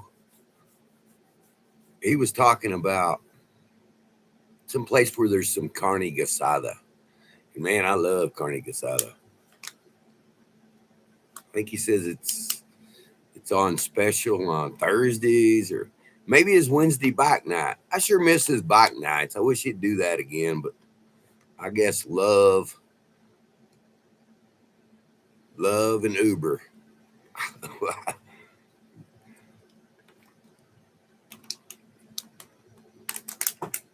Heck, that's why I watched his channel, because Wednesday night bike ride. I'd jump in on old Laughing Lion. I like him. Kaizo, whatever his name is. He's really cool. Yeah, I'm talking about Sin Cloth. Yeah. Man, I miss his Wednesday bike rides, man. He should have kind of kept it up. I know it's probably a pain in the ass, but I mean, and the next time I come to Vegas, I'm doing a bike ride. I'm taking you, baby love. We're going to go rent some bikes, some electric bikes. I don't want to pedal. Yeah, Kenzo.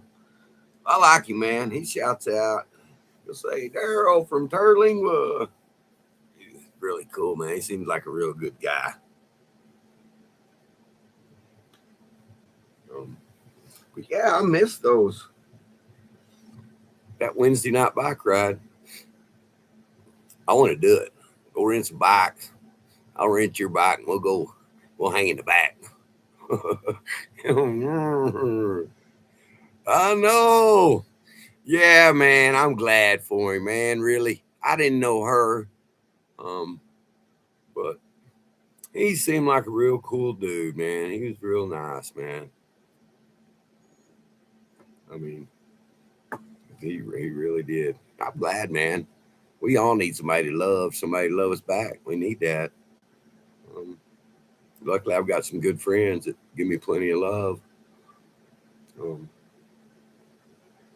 Yeah, for sure.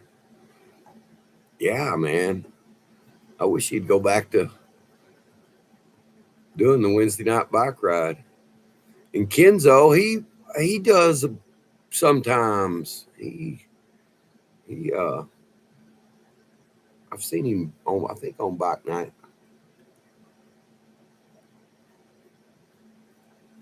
Just all that loud banging music. Man, I'm so happy for him. I mean, anybody that's happy, man. It's all, I try to make people smile every day. I make sure I tell everybody have a great day.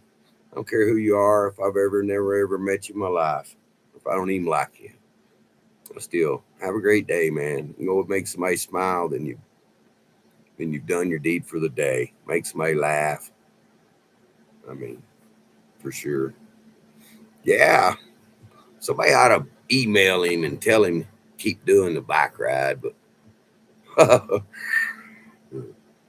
I know they demonetize you with all that music playing, for sure.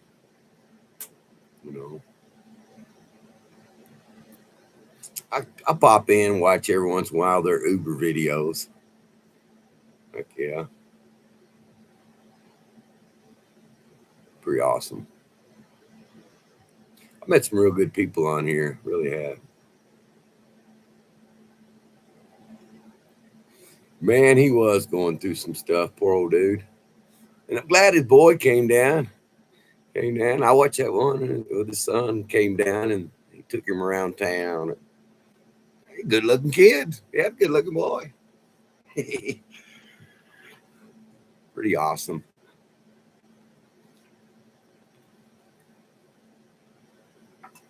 Oh, that's cool. That is cool. Stephanie, this is Baby Love.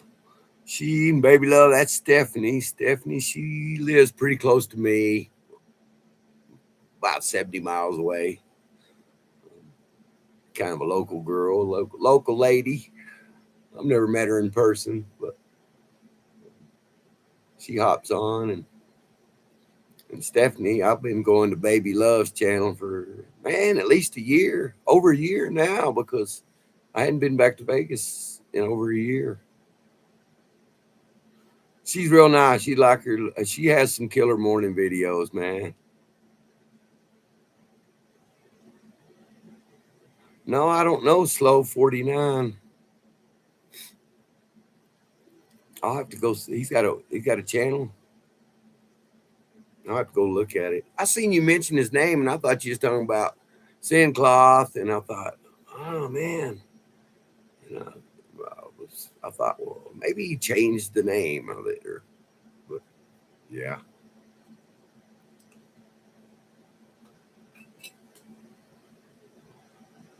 Where's my water? There it is.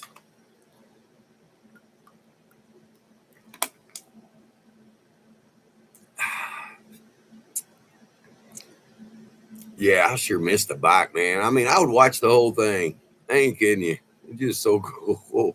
Sometimes the music got a little loud. I'd turn that booming down. But man, what we're talking about, Stephanie, in Las Vegas, every Wednesday, there's 500 to 1,000 bike people riding bikes.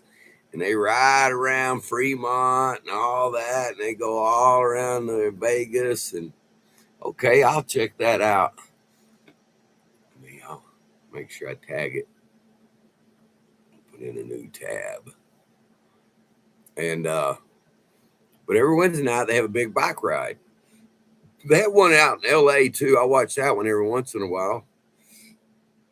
It's Wednesdays or Thursdays out in LA too, I think. They have a big one out there too. Yeah, man, it's so awesome, Stephanie. I mean, people's got their kids, their dogs. Some's riding bicycles. Some's riding $5,000. I thought, when we was in Vegas, we got there on a Wednesday, and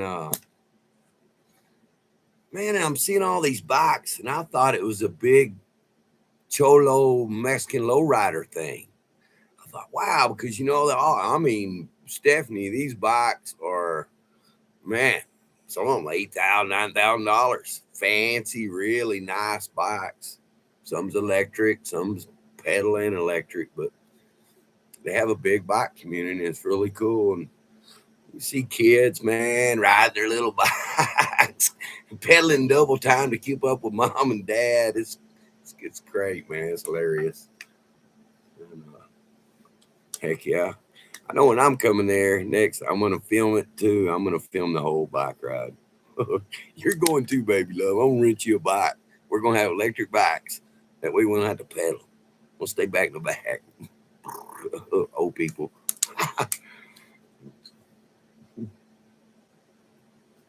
It's pretty cool. Yeah. Let's see. Slow 49. Let me look. 700. I'll subscribe to him.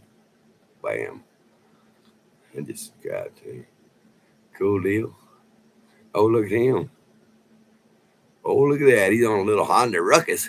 He's a big dude. Hey, he looks cool, man. That's awesome. Wow. Slow 49cc. Okay. That's cool.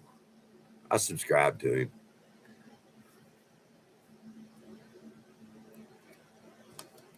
That's awesome. Heck, maybe me and Stephanie will come to Vegas and we'll ride, all ride together. Hey, I'm up for it. Let me tell you.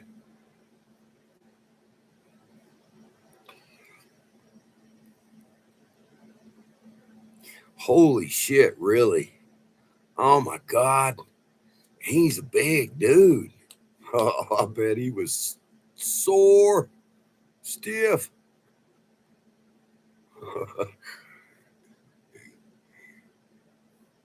Welcome to my world.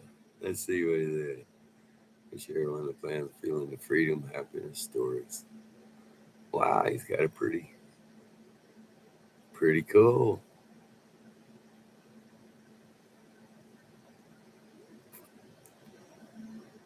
Man, he's doing pretty good. 2023. 46 videos. That's pretty awesome. Heck yeah. Wow. Let's see.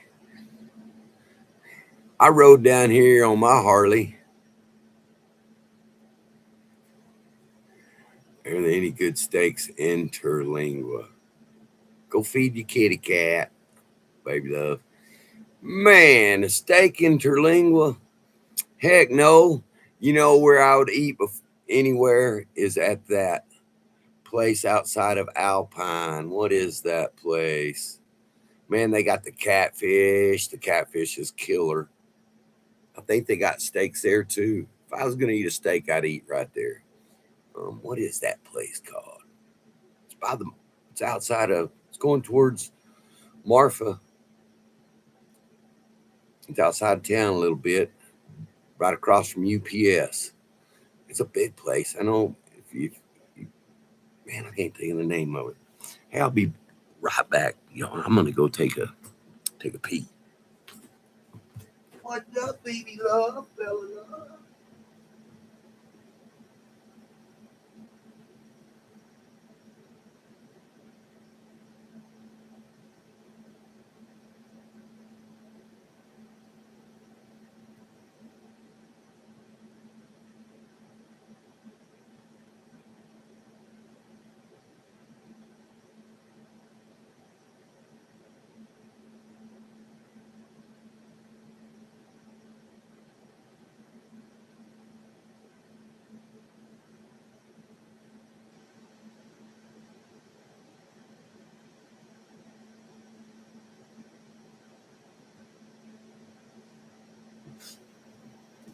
Little Bella girl, little Bella bee, little baby. I don't, man. What is the name of that place? Yeah, I know they were expensive, but man, I don't know. I'm sure you might probably have ate there. The catfish is the bomb. Never has it tasted crap. I've never gotten sick from eating there. They're kind of pricey. I think that catfish platter is like $18. But man, they give you plenty. You can eat 2 meals off that for real. And we was there eat one day, and there were some girls and some ladies we know down here. They were all up there eating. They had that pizza.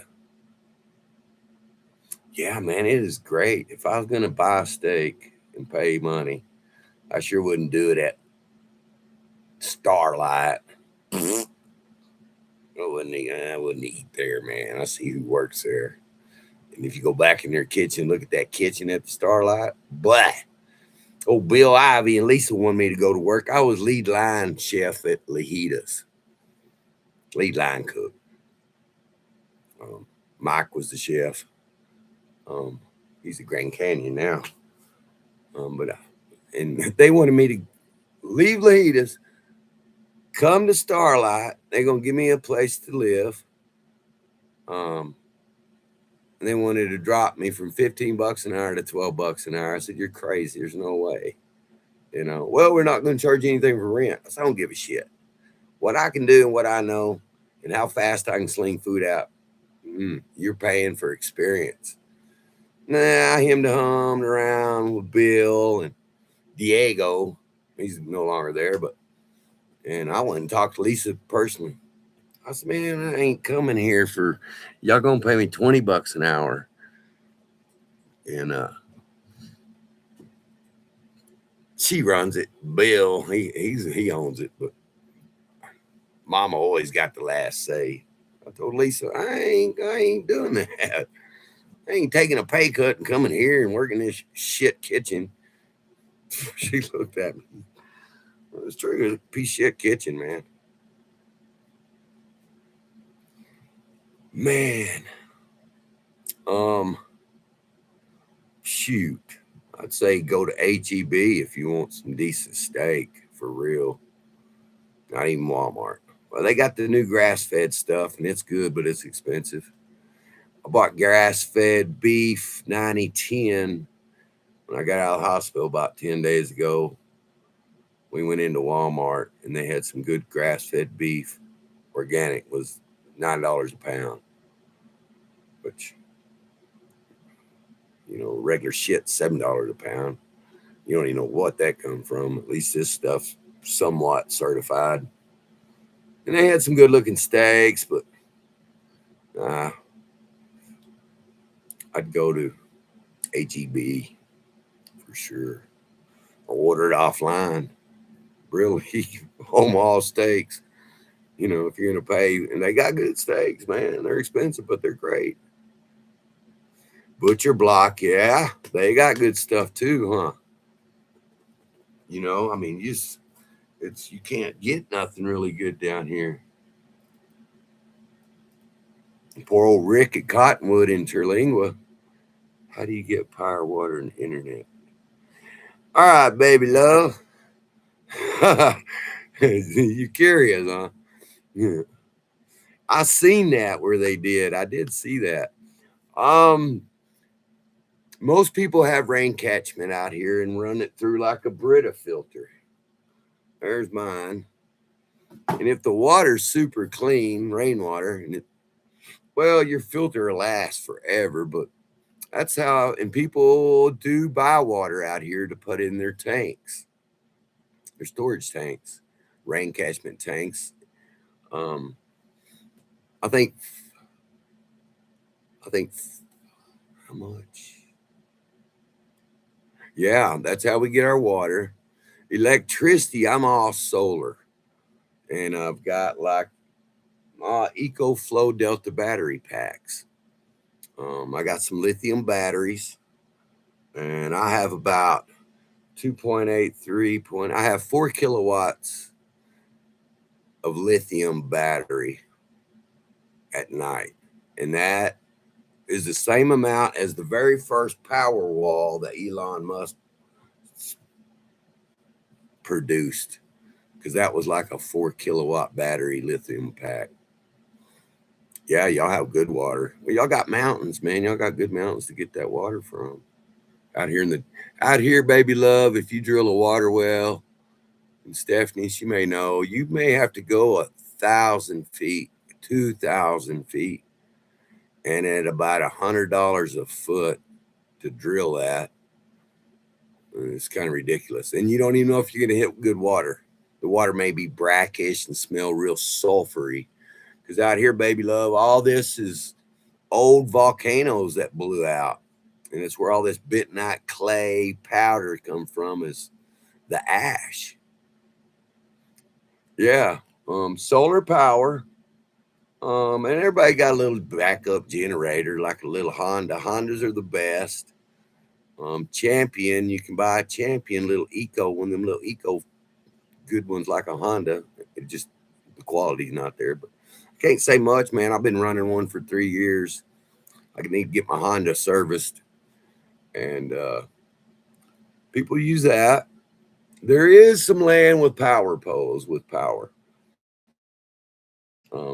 Really expensive now. It used to be cheap.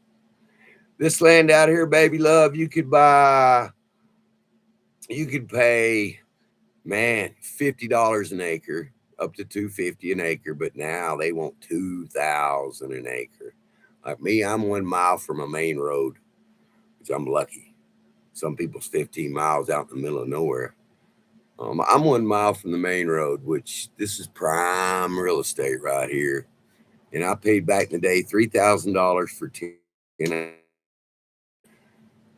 4 years later, I sold that 5 acres over there where that golf ball and all that shit mess is over there. I sold him that for $3,000. Boy, we just got the big winds picking up. Stephanie, here they come. Yeah. Probably hear it. Shit floating around. Yeah. And then internet Starlink. We did have DSL through Big Ben telephone. But yeah, man, it is rocking.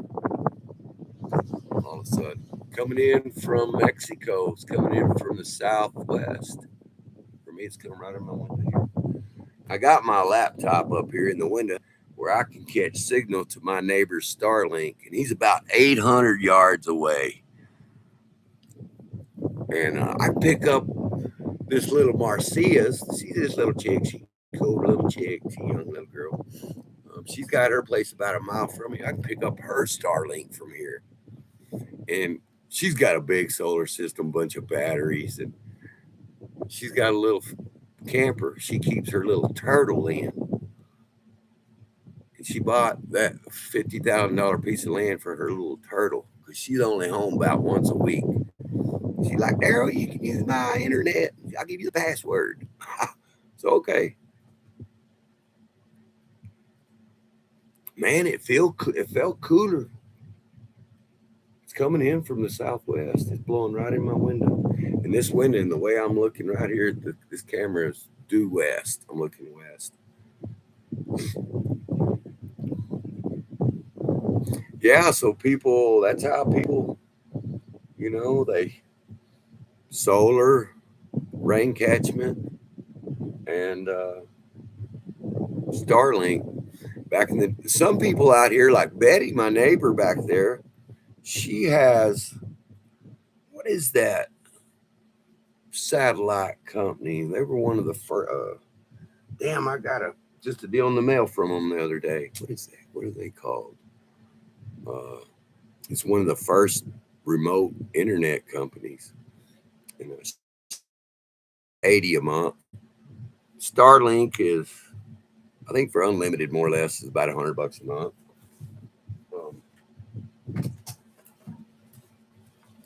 I seen where Starlink came out today or yesterday. They're going to give a $39.99 package for 6 months.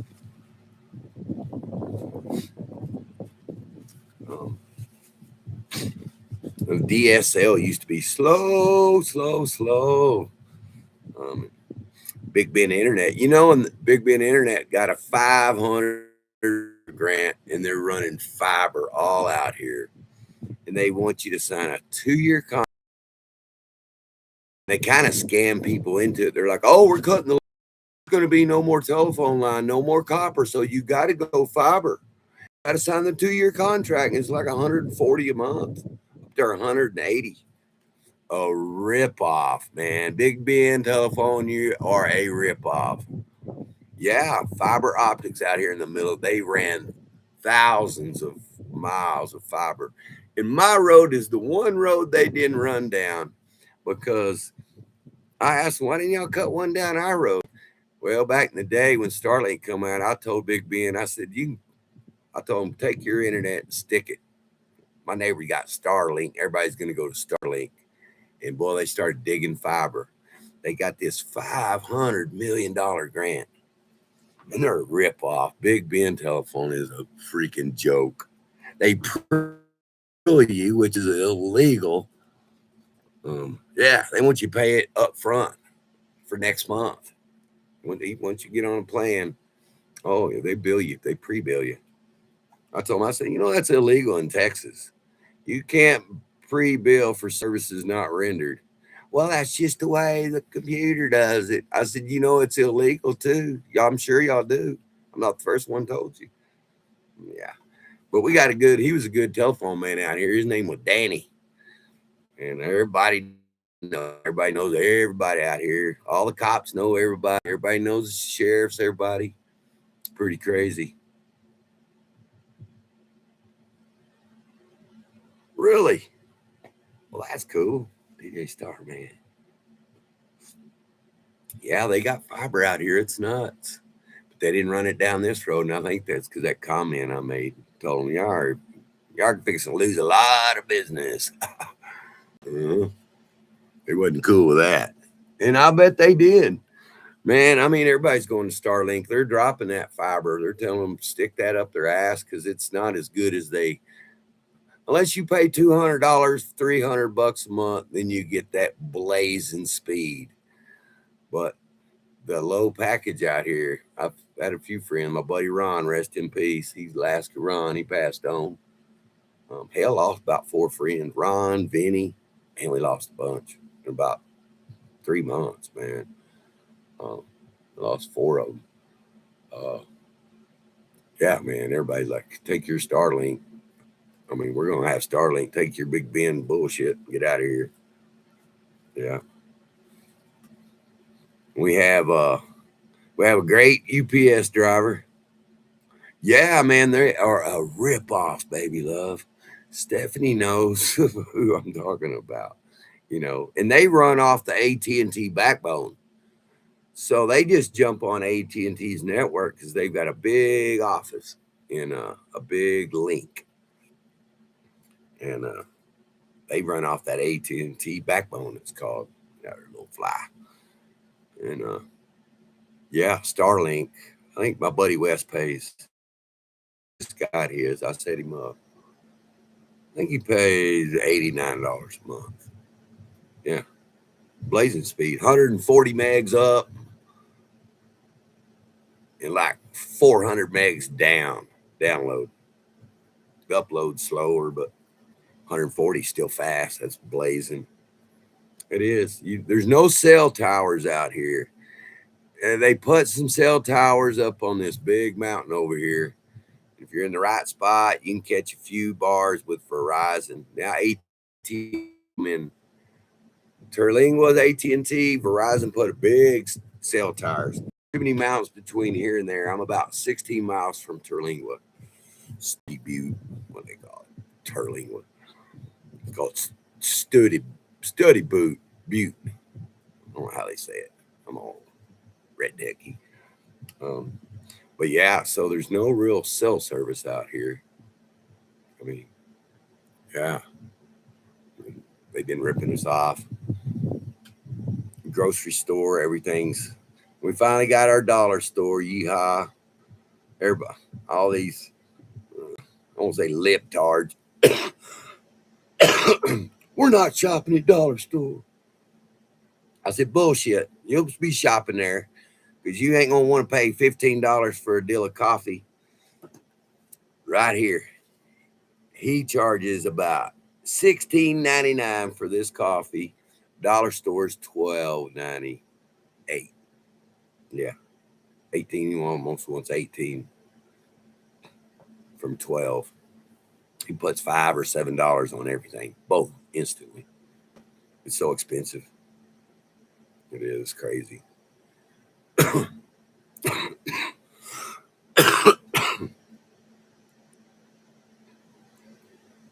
Oh man, just crazy. I don't know what the gas is. The other day, gas was. Somebody said it was $6.25 a gallon. Diesel was probably $7.50. Yeah, it's nuts. What's up, Bella Boo? You got old Bella girl over there. You might can kind of see her. You can see her right there. You can see her. You can see a little hair right there on the edge of the bed. Oh, Boo Boo. She says, Daddy got it. I got a blower blowing on her to keep her cool. Gets a little hot. I'll turn that mini split on. Yeah, man, it is expensive out here, baby love. I mean, and man, somebody to come do something for you. Like I need my commode put in. I need the rest of my building kind of done. But man, my back went out. Well, I injured my back. I'd already injured it years ago, many times. And the doctor like, you better quit snow skiing and wrecking and all your crazy shit, or you're gonna be paralyzed. So I just chilled out. And then I had the heart attack. And man, that just put up on everything. Baby love, I still haven't heard from Social Security. They're supposed to send me all this paperwork and all that stuff. I ain't heard nothing from them. I called the other day and the guy goes, well, I'm in Albuquerque. I'm like, it's supposed to be Midland, Odessa office number. Well, sometimes it gets transferred up here to Albuquerque. I'm like, well, I don't need to talk to you. But he was a real nice dude. Actually, he was nice. Most of them are real shit. They're nasty to you, even on the phone. What do you need? It's like, golly, don't even say hello. What's your social security number? Instantly. Who are you? Boy, they got no They're nasty. But he was real nice. He told me, hey, they hadn't mailed you the paperwork yet. I said, I know you can look on there and see. He goes, yeah, let me look. He did. He said, nah, they're still doing whatever they're doing. I said, all right, well, cool. Just keep adding it up. Pieces of shit. You know, boy, it's amazing how, I don't know. Oh, I did government jobs, worked for the government. I was a USDA inspector at 18 years old. Inspected peanuts, onions, cantaloupe, watermelon. Sent me to learn all this shit. It was real cool.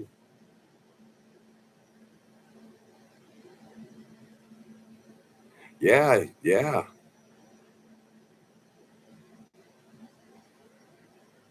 Oh yeah, man, you got to. I looked this morning to check my status update, and it says, "Oh, you're in stage 5 of." They're looking into. Uh, I don't know. I don't know, but we'll see. Um, yeah, man, it's ridiculous. Our, it just, boy, you don't want to say too much because boy, they'll come to your house. They'll come to your house. You say anything wrong now. I mean, yeah, it is annoying. There was a guy the other day said something about he said something about Israel. And it wasn't nothing bad. I don't want to say the certain words, it wasn't nothing bad. Yeah, they are listening. And man, the next day he had FBI at his house. Man, I would have been so livid, which they probably wouldn't come out here. They know how it is out here, and man, people don't put up with that shit. You cross somebody's property line coming to their house, you better know the person, or maybe they know you. But if you're a stranger, you don't come up out here, man. I don't care who you are. I don't care if you're FBI, CIA, or I don't give a shit. And they know people out here are armed. I mean, man, I got buddies that's got billions of rounds of bullets, 50 cows, 10 AKs. I mean, they're crazy gun happies. Crazy. I ain't that way, man. I don't need no gun. I got guns, but I don't need them. I got I'm good with knives. I got one right here. I got another one right here. You want to see my big butcher knife? That's a big one. I got knives all over the place, and I can throw them and stick them. So I don't need knives. I mean, I don't need bullets, but I got guns. But yeah, man, they're a little itchy out here when it comes. They send like 6 cops.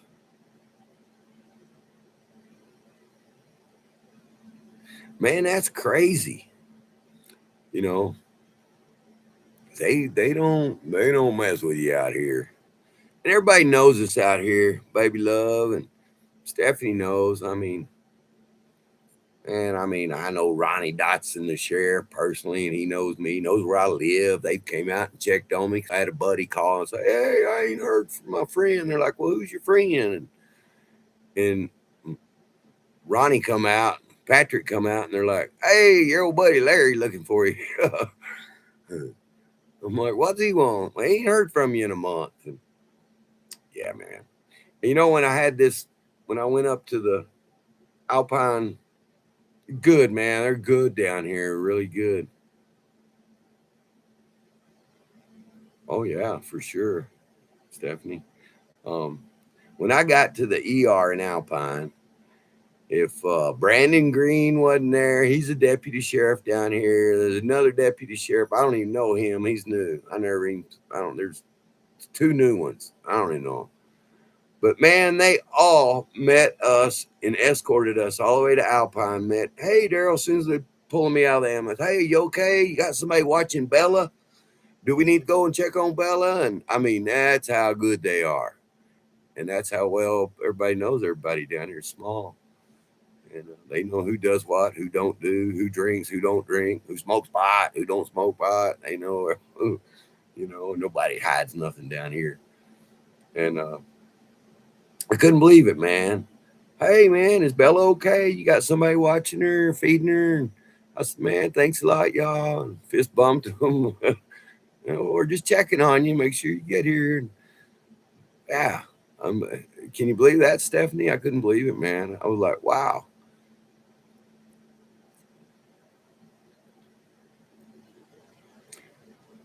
Yeah, man, it was awesome, man. And I told him, no, I got Betty's watching Bella. I got Wes watching Bella. Craig will go by. I got Al next door. you know, yeah, man, just totally awesome. Really good.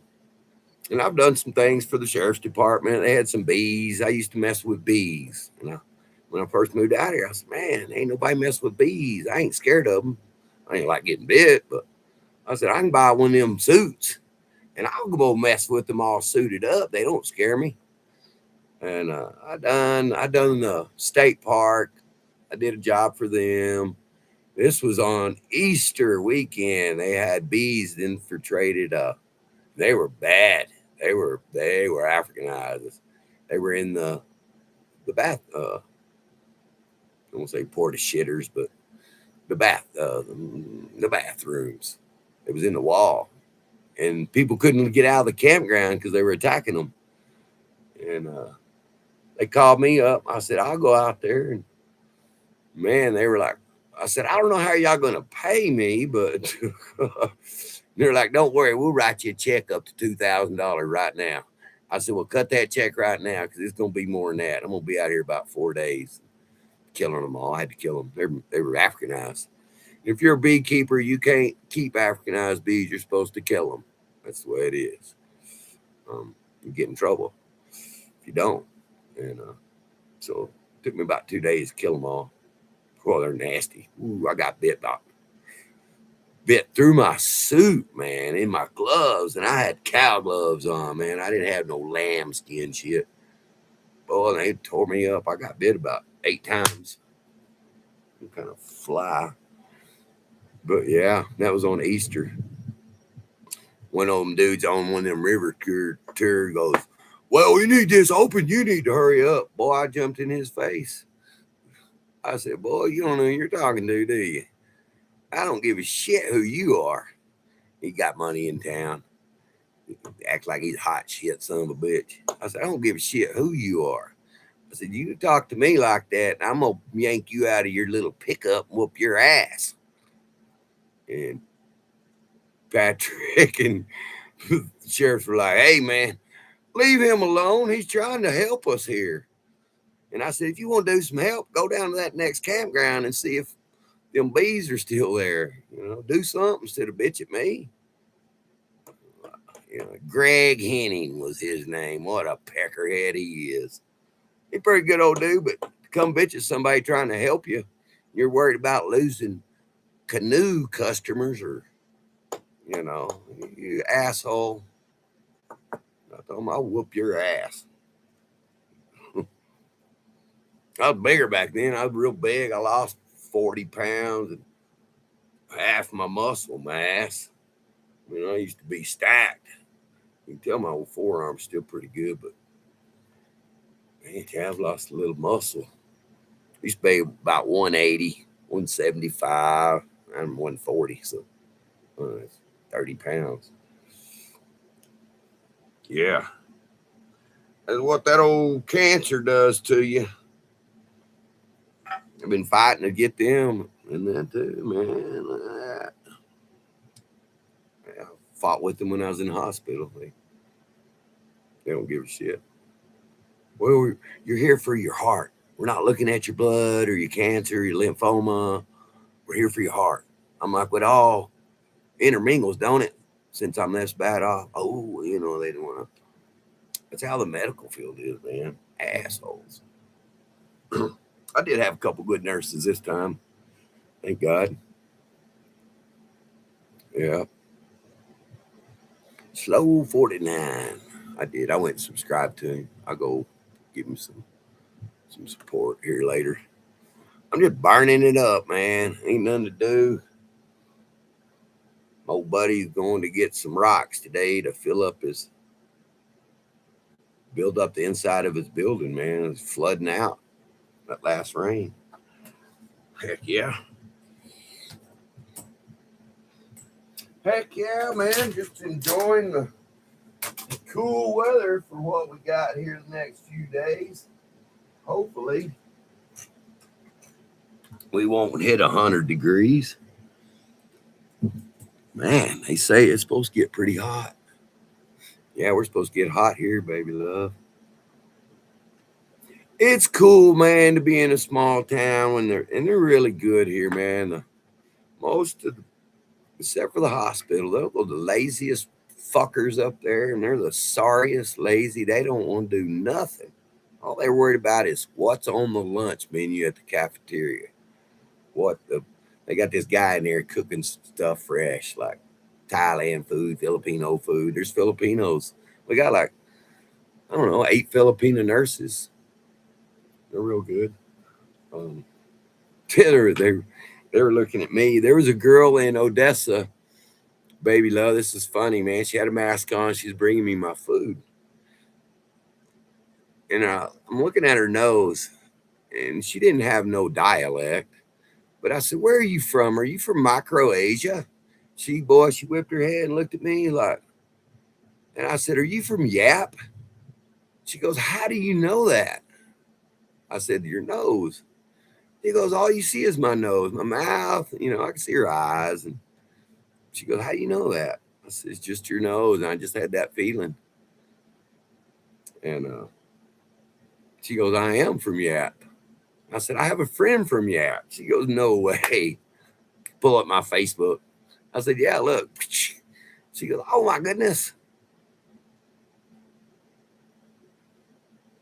Yeah. Oh, they will take care of you. Most of them are really good. I mean, and most of them are so sweet. Um, I just got involved with a money hungry son of a bitch. And I thought she would be all right. I didn't think she'd be money hungry working in Israel as an OFW, overseas Filipino worker. She made good money in Israel. She's a caretaker. She's not a per se nurse. But I think she makes $1,500 a month, 12, 13, whatever. But I didn't think she'd be like a Providence girl. And she's from the Providence. She's Ilocana, up there by La Union, a go La Union, north of Manila a little bit. But I thought, hell, she's got a job. She ain't gonna be all money. And her other brothers worked overseas, and shit, that didn't matter. She was saying money, money, money. I need money, money, money, money. I asked her one time, "You got a drug problem? What do you do with your money?" Because people that are like that have a drug problem. She might have. That's how much I didn't know, man. Or maybe she didn't, but it's all good. It's a journey in life, man. It's all good. I just, oh, baby, no, really. I just blocked her and told her, "You ain't getting another dime, and piss on you." I hate to, yeah, we're married over there. I never filed it here, but I could file it here and then protest or file for divorce here and then take the papers or send them. And nah, man, I'm not. I told her, "I ain't spending another penny on you. You ain't getting a penny from me. Um, so you're fucked. You know, she can't remarry anywhere because it's all on, she's like, wanted to come over here. Her niece came over here and she's a real nurse, and her husband They worked in Saudi for 5 years at the King's Hospital, and she was head of nursing. And they came over. They're working in Galveston, Texas, at the burn unit, and she wanted me to fill paper out and where she could get her visa to come over. That was the last about 2 years ago. I said, nah, I said, it's over. I said, matter of fact, man, this is the last time you'll ever talk to me or see me this way. And I'm sorry, that's the way it is. And she was like stunned. Oh, I said, no, you'll never set foot in America. I'll make sure of that. I'll make sure your brothers don't either. I'll make sure of it. And I did. All you got to do is call Homeland Security. Yeah. Let them know, hey, man, these are scammers. And they ain't worth shit. That's all you got to do. And, hey, old fly. Look, y'all, I had to make a homemade fly swatter. Look, here's my old heating pad. I got to have that. Look, I broke my fly swatter, so I had to make one out of a coat hanger and a piece of cardboard. Here's my leftover coat hanger. Man, you got to do what you got to do. Made the hole a little big, but it works great. Yeah. Yeah. So from that day on, boy, I blocked her and told her to piss off. Sorry, but you ain't getting a divorce, and might have been better. Might have been different, and I might have accommodated and filled out the paperwork where she would be free to remarry, but I ain't spending. Yeah, it does work, man. It does. It'll knock them down. Goodness gracious. That is made out of an Insure box. Insure chocolate. Hey, man, that sucker got some flip to it. Man, you go through fly swatters out here. They're so damn cheap, man. Buy them for $1. Boy, they'll time you whack on them a few things. Heck, the flies nowadays. Is it just me, or do the flies seem like God? I don't know, man. Like they can. Man, I've knocked a fly and that thing is laid over. He looked dead, spun around, and just got up and flew off. It seems like they're little drones or something, man, because they're tough some bitches now. Knock them down, they'll get up and spin around the floor and fly off. You got to completely squish them. Heck yeah. It's nuts. Yeah, you know what you do though? You know the way they look, the way they see they see like hundreds of little pictures. I've learned if you open your eyes and you look straight at them, and I mean, it's like it freezes them. And I've just figured that out the other day, man. I opened my eyes and I started looking. I got this close to him and he didn't move. As soon as I blinked my eye, he went, pew. Mm-hmm.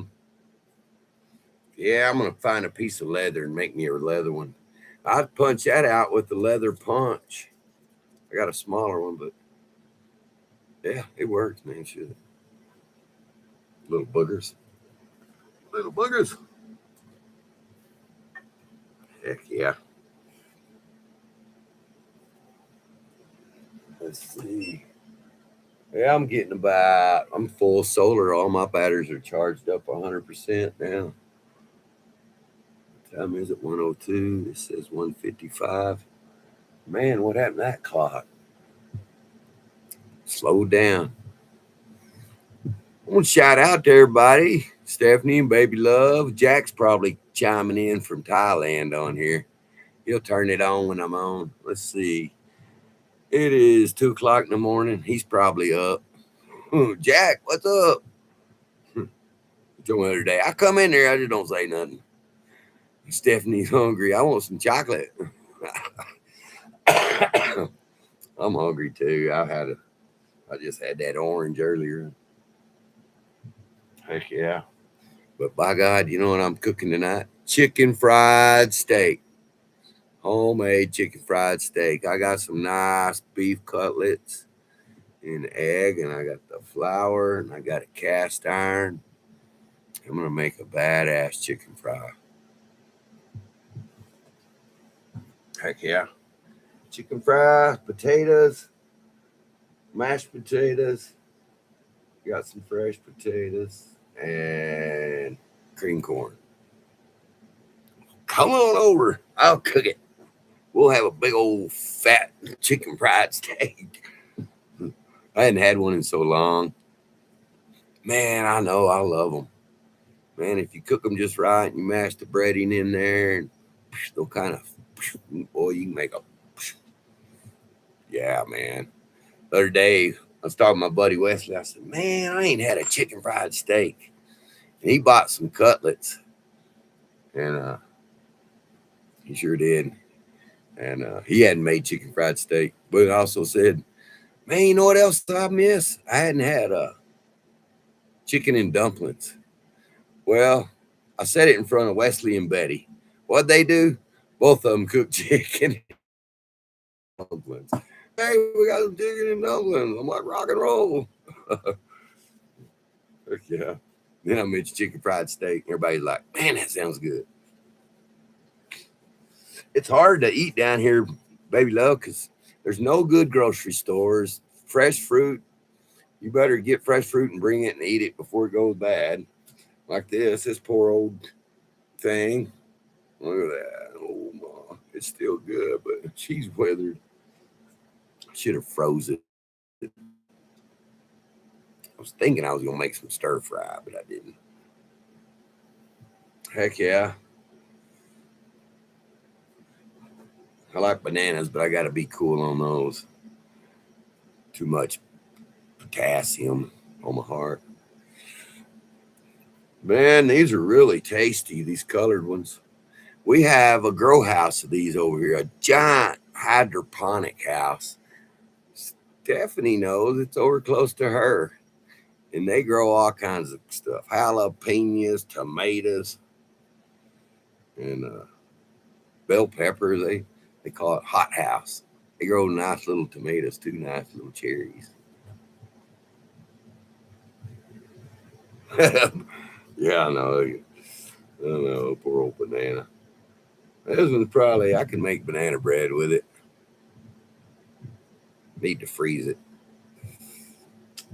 Let's see. I got one more good banana. I'll probably have some hummus for lunch. Hey, I'm gonna show y'all something. These are really great. Man, these are awesome. This stuff. If you like hummus or you like some flatbread, pita bread, Stephanie's like, yuck. Yeah, right. Man, these are killer. Stone fire naan breads. Man, this stuff those are great. Oh my goodness. Man, these are killer. I love these. They probably ain't worth shit for you. Sodium, 330 milligrams. But man, these are delicious. Man, Nan is. Boy, these are killer. Killer. These are garlic. I get garlic and then the regular ones. Man, these are great. I got the little ones this time. I like the big ones too. Ooh, yummy. Mm-mm-mm. They're really good. Yeah. Awesome. I love that stuff. Man, oh man. Some good hummus with some roasted pine nuts. Yamalita. You know what I do out here? Man, there's nothing like fresh tortillas. I make my own with this. It's called harinas. And man, you can make sopapillas. I made sopapillas one night about 10:30. Oh, yummy. No wonder. Oh, baby.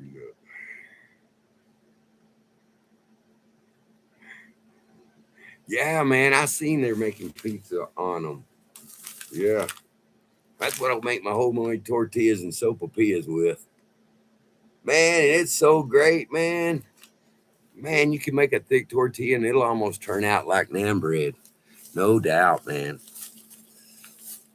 And easy. Some warm water, man, and pat out a little tortilla.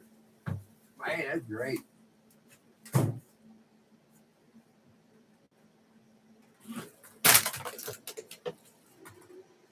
Oh, what's up, Bella Boo?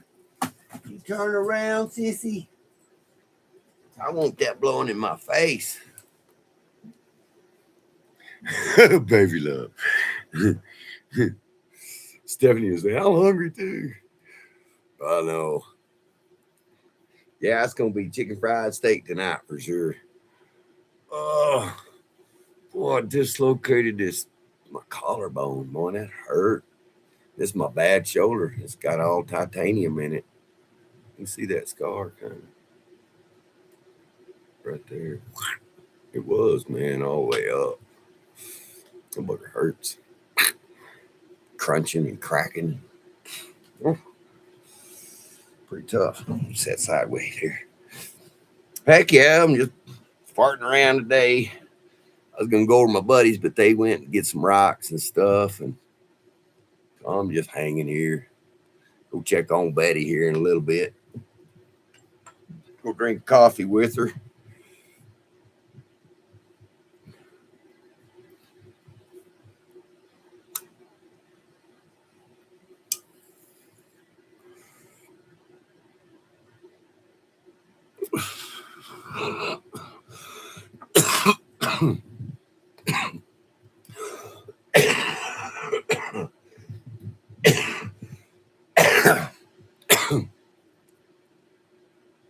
I'll give you a call next time we're in Alpine. I usually go up my buddy Wes, and we we went to the barbecue place. Sorry, we went to the barbecue place. Had some barbecue the other day. We didn't go out to the Circle 6. Is that what that place is called? Where that catfish is? We usually go out there, and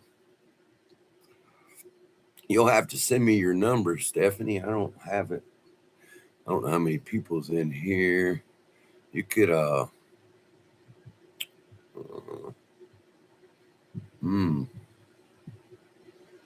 there you go. I'll give you an email. I don't care. Let's see. Here's my email. And you can have this email too, baby love, of course. If you ever want.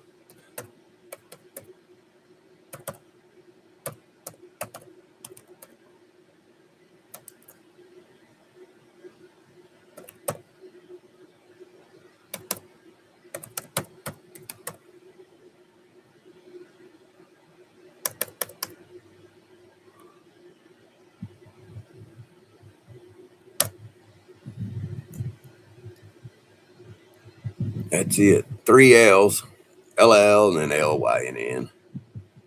There's my old email. Oh, did they?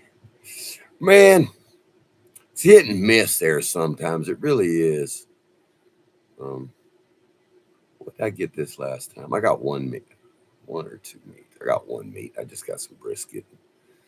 It wasn't a whole lot of fat on there, but I just don't eat no fat. And I should have got a chopped beef sandwich, maybe. Usually it's pretty good. I've never got sick there, so I know one time we seen a baked potato. Boy, it looked really gigantic. I mean, I was gonna get the baked potato, but I don't know why I didn't. They might have been out or something. Yeah. But yeah. Heck, I've gotten sick down here at DB's barbecue. Man, both me and my buddy, man, back to back. So we didn't go in there for a while and walk up. DB like, where y'all been? I ain't seen you. I said, oh, you want to know? I said, the last 2 fucking times we come here, we both puking before we got out of town. I said, goddamn, man, what are you doing? You know? I said, he knows I cook. I'm like, Jesus. He said, how hard is it to put that shit in the refrigerator and freeze it or something? Oh, man, I'm going to have to try some marathon barbecue. Yeah, ODB was like, well, I'll let you have this one on the house. Nah, but I damn boy, every time I get sick, I'm gonna let everybody know about it. So you better get your shit in the sock. He knows I'll put some shit up. I don't give a shit, man. I was puking before we left, got out of town. I'm puking opening the door. I heard it is. The last time we come over there, we went to an attorney's over there. My buddy sold some of his land and went over there to do the title crap. And we seen that. It was like, I love pizza. That's one of my favorite. Mexican food, pizza. It used to be steaks, but I got away from steak. I love good cheeseburger. Mexican food's my go-to. Pizza and love spaghetti. Of course, love my spaghetti. We're all talking about food. That's what you do when you get older. Heck yeah.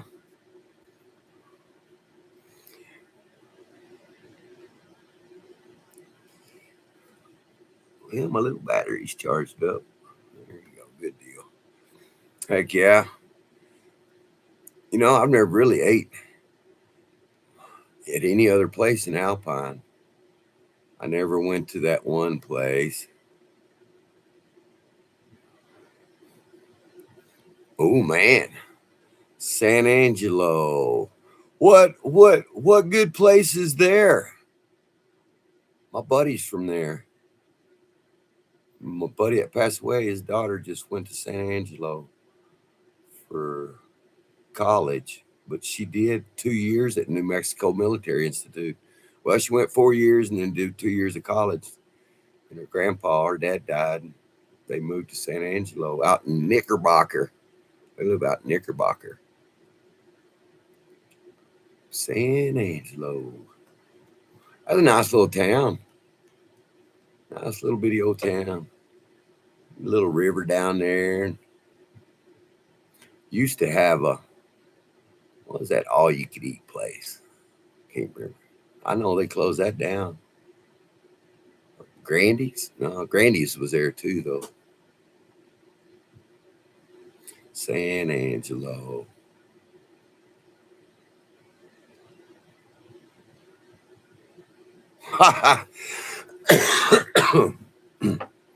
Man, I'd say best Tex Mex within 250 miles. Probably be El Paso or Las Cruces. San Angelo, I can't even think of a Mexican food place there. I know we stayed at that hotel that had the restaurant, and it's on the west side of the road. And it was a bar too. I don't know if they serve food. We drank beer. I didn't drink. I wasn't drinking. Ah,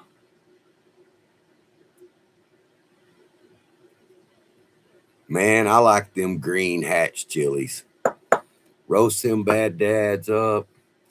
I know it's hard to find good Mexican food. Ain't none in Alpine. That one place, Alicia's, used to be pretty good, but damn, man, it took an hour to get your food. There wouldn't be nobody in there. They had good burgers, but they kind of went to shit after COVID. You know, all of them, man. They kind of, oh no, we're takeout. Yeah, trying to think, man. Where's the last good Mexican food? Boy, that power brick is hot like a bad daddy.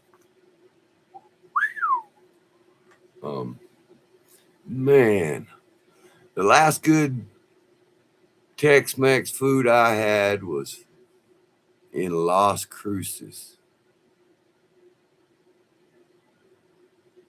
Boy, SA is dangerous, man. I know a good place in Austin that's badass. I want to say Hornitos, but it ain't. Something like that. But they got about 4 of them around Austin. and it's family owned. They've been there for 30 years, and they serve the same menu, same food. It did, boy. Everything went to shit, didn't it, baby love? I mean, man, things and everything got more money, and everything went to smaller quantities too. It's like I had a blueberry muffin. I don't know, where's that package at? Oh, I done put it in the trash. And those blueberry muffins used to be big. Oh, not now. They're little bitty like this, and no muffin top. Or, I mean, man, what is that place? But they built one out north of Austin. I think the original was in Cedar Park, North Austin. Man, what's the name? Har, it's not Hornitos, but it sounds like it.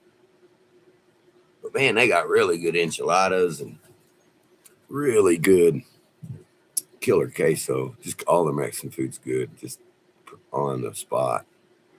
There was a place in Marble Falls, and the old lady died, but man, she made homemade chicken chili rellenos. Man, you could get 2 chili rellenos, some rice and beans, a few chips, and a little deal of queso for it was like $6.99. What are you doing, Booger? You going out? She got no pee. Let me open the gate. Let her go out in the big yard. She don't like going to potty in her little yard. Never has. Won't go pee in it unless she just has to. Oh, rascal. She wants to go out into the back 40 to go potty and hide like schnauzers do. They want to go hide when they pee or something.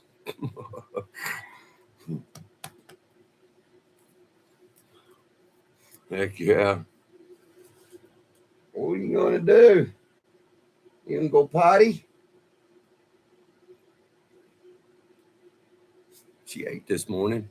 She puked the last 2 days. She was sick. First one was that pancreatic cancer stuff. It come up yellow. But the next day, she ate too fast because she hadn't ate. I cut her food off. I didn't want her getting sick. And, she ate. I just gave her a little bit. And she puked it up. So I took her food away till yesterday evening. She's drinking plenty of water. What's up, Boogie? What up, baby? Yeah, and she puked on her little bed, so I just threw that in the burn pile and gave her my electric blanket I had. Heck yeah. What's up, Booty? Might give her a little food. She might want a little bit. I'm weaning her, though. I don't want her to. Oh, Booty. Oh, baby. Yeah, I'm thirsty.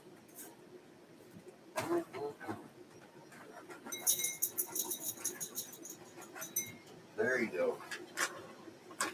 Yeah, I feed her puppy chow because it's low in fat. It's the lowest, damn near the lowest fat kind of thing is 6%.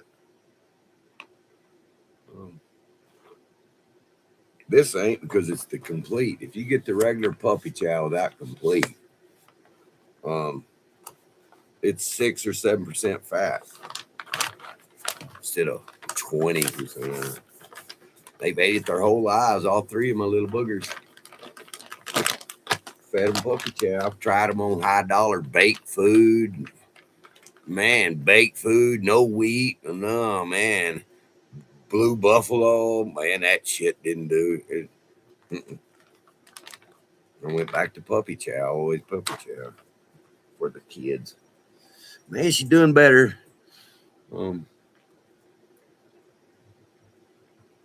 She's on puppy pills, and she's not lamed out. She gets up, walks, does her own thing without screaming and crying. Before I got her on those meds, though, she was down. She was down. She's a little turd. Oh, she's a little mess. She's a little mess, little Bella. I had Mama Pepper. I had a litter, and that's where Miko come from. And then I lost Miko's little brother Pedro. I like my name. His name was Pedro.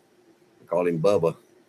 And they're triple papered AKC, CKC, and TIEC, some other,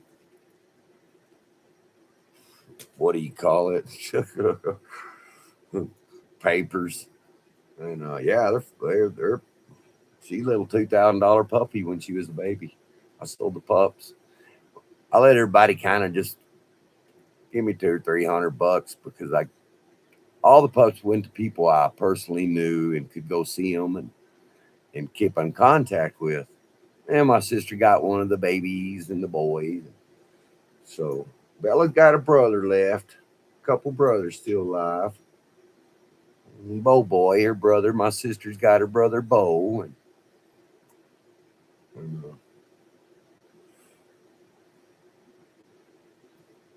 she's smart. Boy, she's smart. Little turd, she's smart. You know, they were all smart. Boy, I always had plenty of time to train them.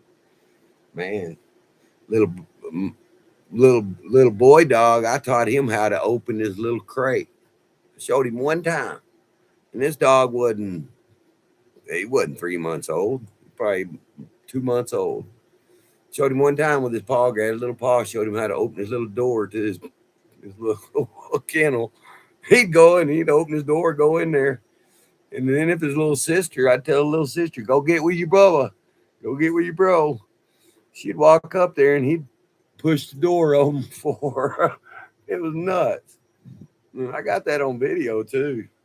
I've always been a video camera junkie my whole life. Reason was my mother worked at a newspaper. So I was hanging out there at kindergarten. I'd walk from kindergarten to the Seminole Sentinel, where mom, she was typesetter. She typed the whole paper. She was number uno. There's nobody else. She did it all. And, she got to type all the Christmas letters from the kids in school, even me, even mine come in, and she'd put them in the paper. But that's where I got my photo bugging.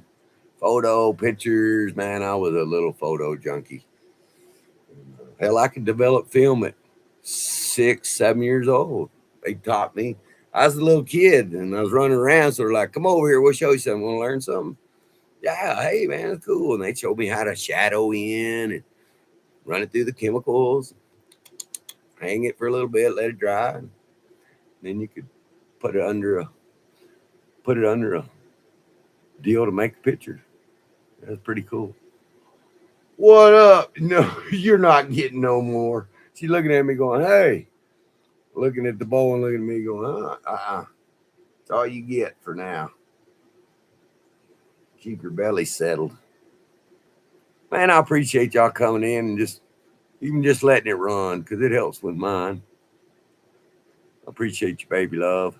All your comments. I try to come and stay in.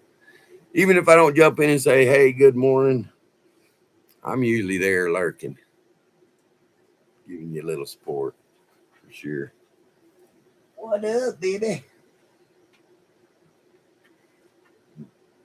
She walks so funny. You see her little butt. You see your little butt. See that baby butt.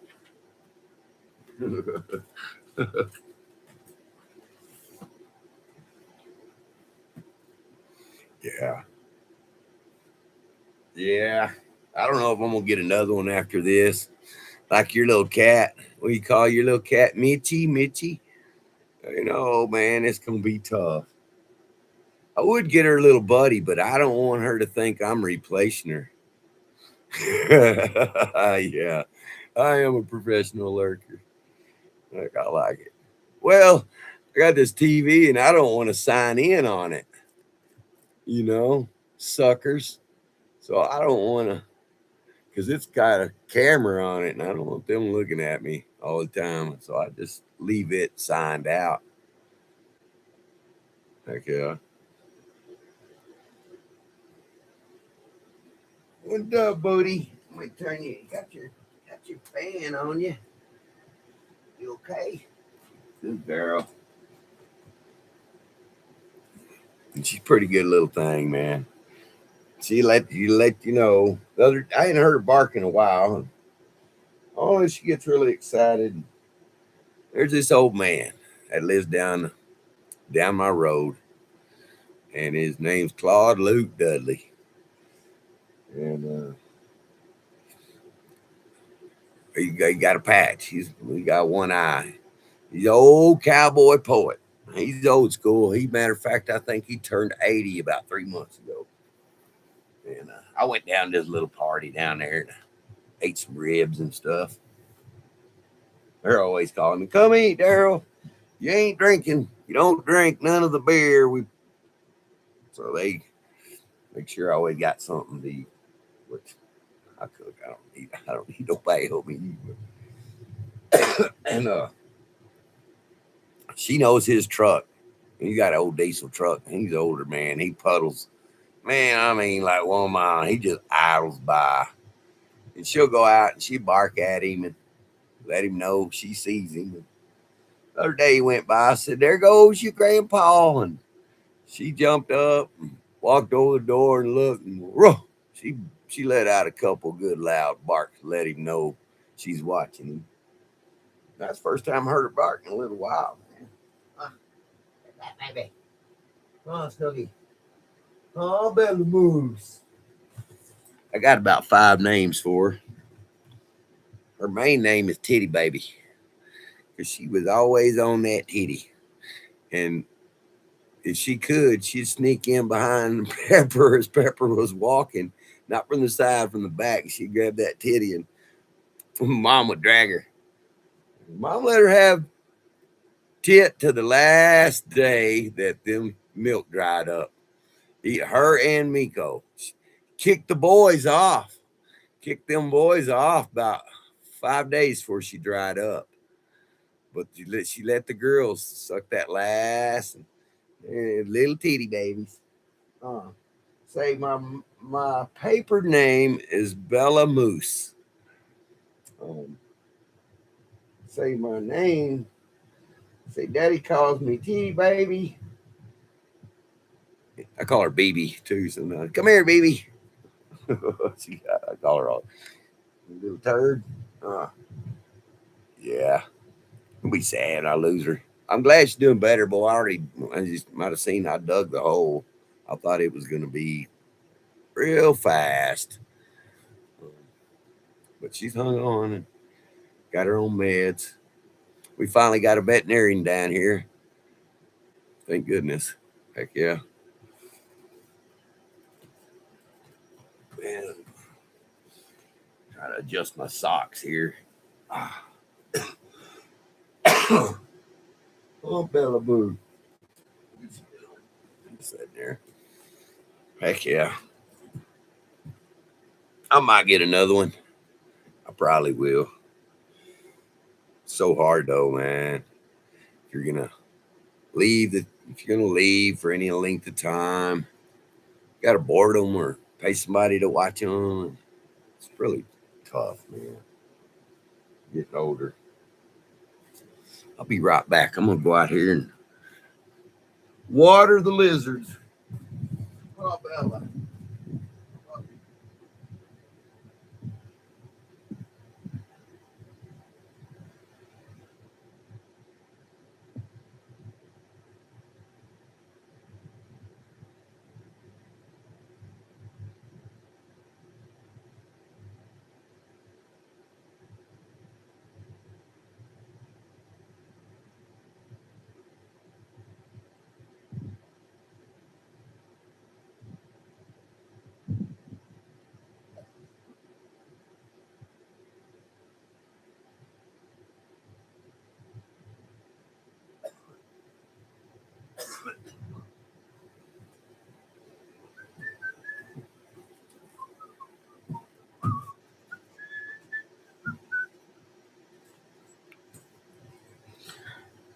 Ah, yeah, for sure. for sure. She used to not mind me being gone, but now oh, daddy, daddy, daddy. It's like I left her. Make kind of feel bad. Heck yeah. And normally I would let them lay and stay up on the bed, but I had a really nice mattress protector underneath this fancy, cushy orthopedic mattress, what do you really call it? Bed in a box, what I call it. And it's been great, man. Holy shit! If you never um, had a had a bed in a box or one of them new bed mattresses like that, man, you got to get one. I mean, boy, I think mine wasn't nothing fancy. I think it was the Amazon brand, medium firmness for $279 bed in a box. And but man, golly, the difference in the old mattresses, even a brand new old mattress, because I had a brand new old $500 real fluff top. Man, ain't got nothing on these. Memory foam, that super good stuff. Man, yeah, I would get her little buddy, but I don't want to make her think I'm replacing her. So she sure is alone though. She always had little Mickey Roo on her butt. She wasn't licking her ear or chewing on her. Big little sister. Bella was the baby. Yeah. She never hurt little Mickey Roo. She could put Mickey Roo's little whole mouth and Bella could put her whole head in her mouth. And she never ever hurt her. So I never hurt my little big sister. Say we got a couple of knockdown dragouts, boy. Yeah, they had a couple. Little blood was brought, but that's because Mickey Roo chewing on her face, and Bella finally got tired of it. She's about a year old. Boy, and I mean, man, I don't know if you've ever seen two snouters getting after her, but yeah, they're standing up face to face, boy, and no back legs going. It's like, whoa. I got bit in the process. One of my pinkies, Mickey got me. She went to bite Bella again and got me and had a little blood. Yeah. Heck yes. What a day, man. At least it's beautiful. Got a little breeze. It ain't too hot. I'm comfortable right here. Got a good breeze. Still coming in from it's coming in from Mexico, Stephanie. It's still coming in the window a little bit. I mean, look out here. We ain't got no clouds. There ain't no clouds. Heck yeah. Man. Well, I'm glad you're back online too, baby love. He's missing your mornings. I know you dealing with what you was dealing with to take care of, and I'm glad to see you back, man. It was good to see you back on there. You know, I've always been a sunrise, sunset kind of person. Maybe it is romantic. Yeah, I guess it is. You could say it's romantic. I just like the colors, man, and the peace, and heck yeah, I always have.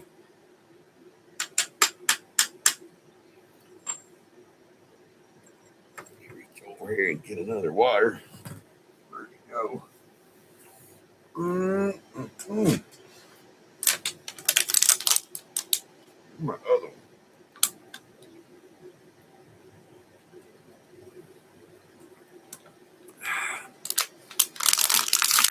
I drink tons of water. I really don't drink anything else. Juice, water, coffee. Put a couple of them in the freezer. Eat them like ice cream.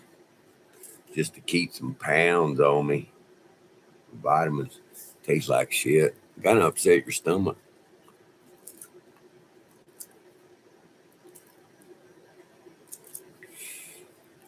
Man, I hear you, baby love. I've always worked nights.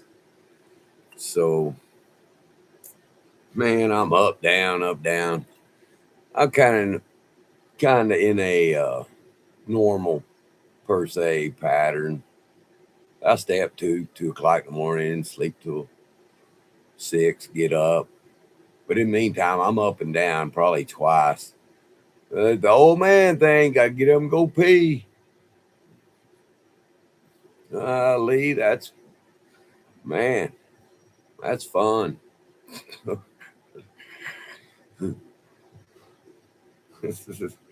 Get up twice just to go pee in the middle of the night.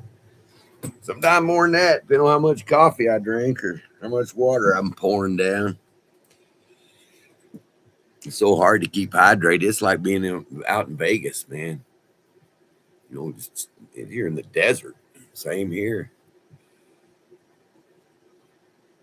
I mean, man, you got to keep hydrated.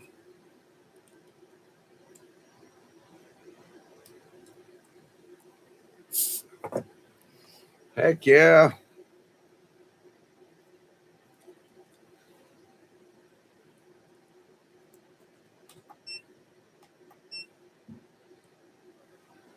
I'm pulling in about 300 watts right now.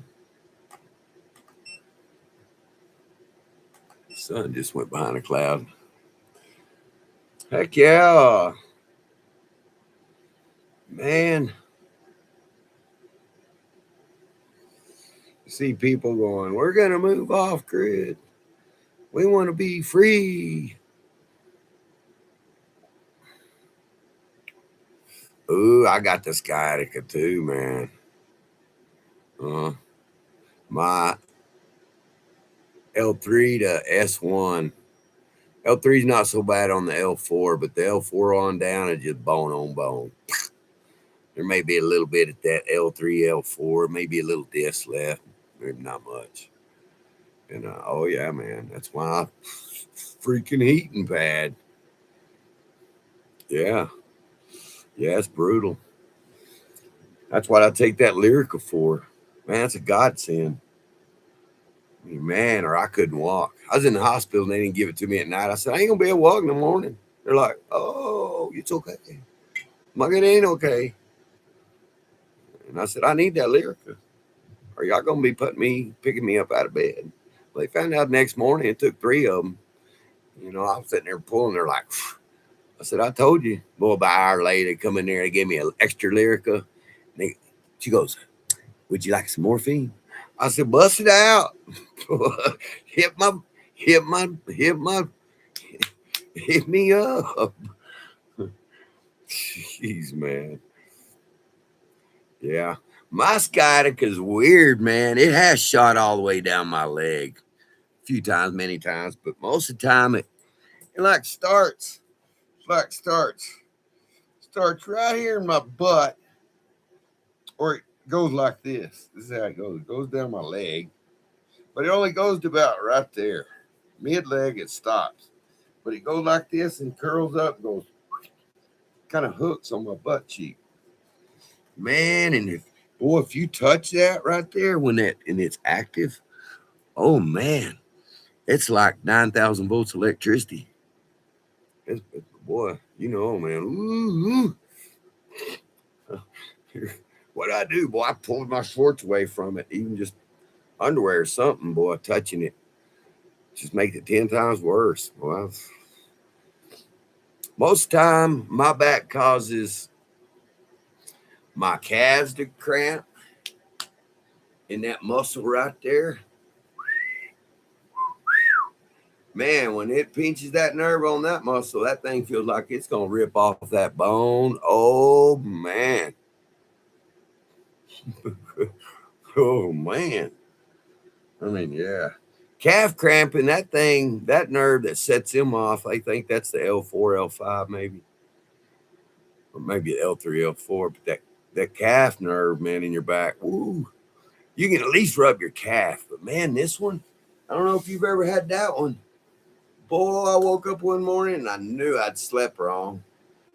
Man, I went to straighten up and it locked both of them up and shot down my back into right here, boy. Man, I felt that thing felt like that muscle was gonna rip right off that bone, boy.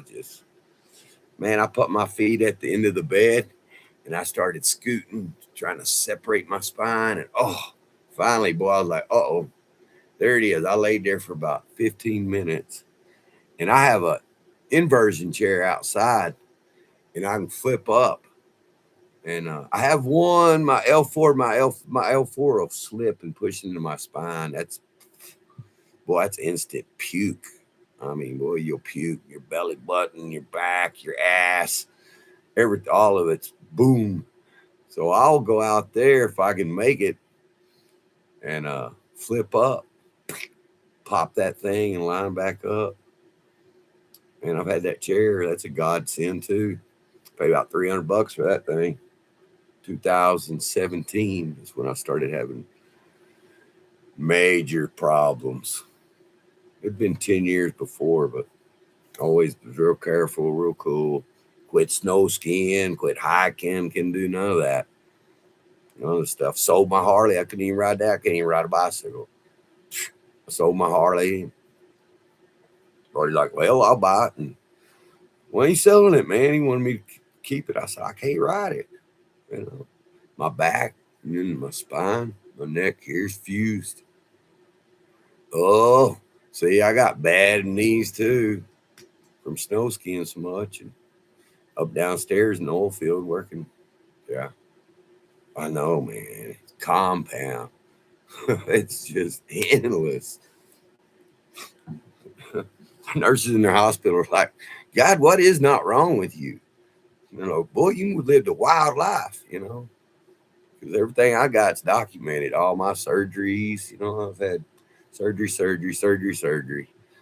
4 or 5 surgeries on this hand. It's all jacked up. That doctor said, well, how's your grip strength? I said, let me see your hand. I said, I'll crush your little puny hand. I said, let me see it. He's like, oh no. He's a surgeon. Oh, they don't want you touching their hand. I said, look at my hand. I said, look at that. I said, what do you call that? What is that called? Don't you ever work for it? Oh, it's arthritis. Oh, yeah. Osteoarthritis.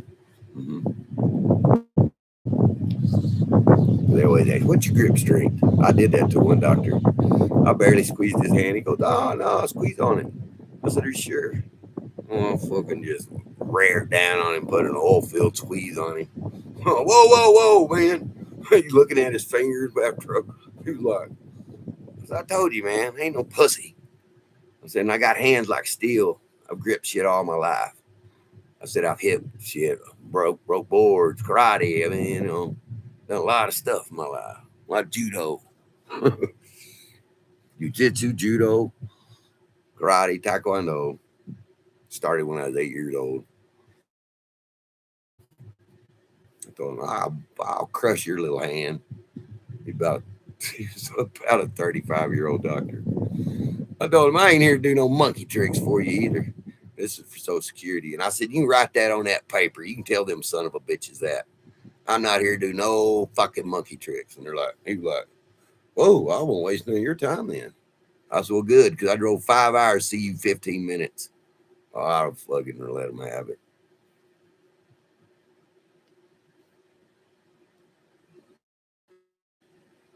Oh, yeah. Man, I got 6 years in too. That's for sure, man. And I was working on the line, all that bending overs up, scooting back and forth, up and down. And oh, yeah. It's, baby love, eh? Yeah, man. And I love cooking, man. I loved it. I tried to get out of the oil field and said, hey, man, I'm going to go be a cook on Padre Island because I lived on Padre Island. Well, I lived in Portland, Corpus Christi, Texas. There's a little town called Portland, and you got Mustang Island. Yeah, I hacked on computers too. Yeah, I got carpal tunnel too. Well, look at that. That's how bad my hand is. I can make it go in there, but naturally, if I close my hand, that's why because yeah, man, yeah, no, brutal. This one won't do that. It's a little bit. It ain't so bad. This one. Show that doc. Look at that. What do we call that? I'm mean to that doctor. I didn't give a shit. That was the second one I seen. He did good though, man. No, no, no, no, no, no, no. He went off good. Have a good day. I'll see you later.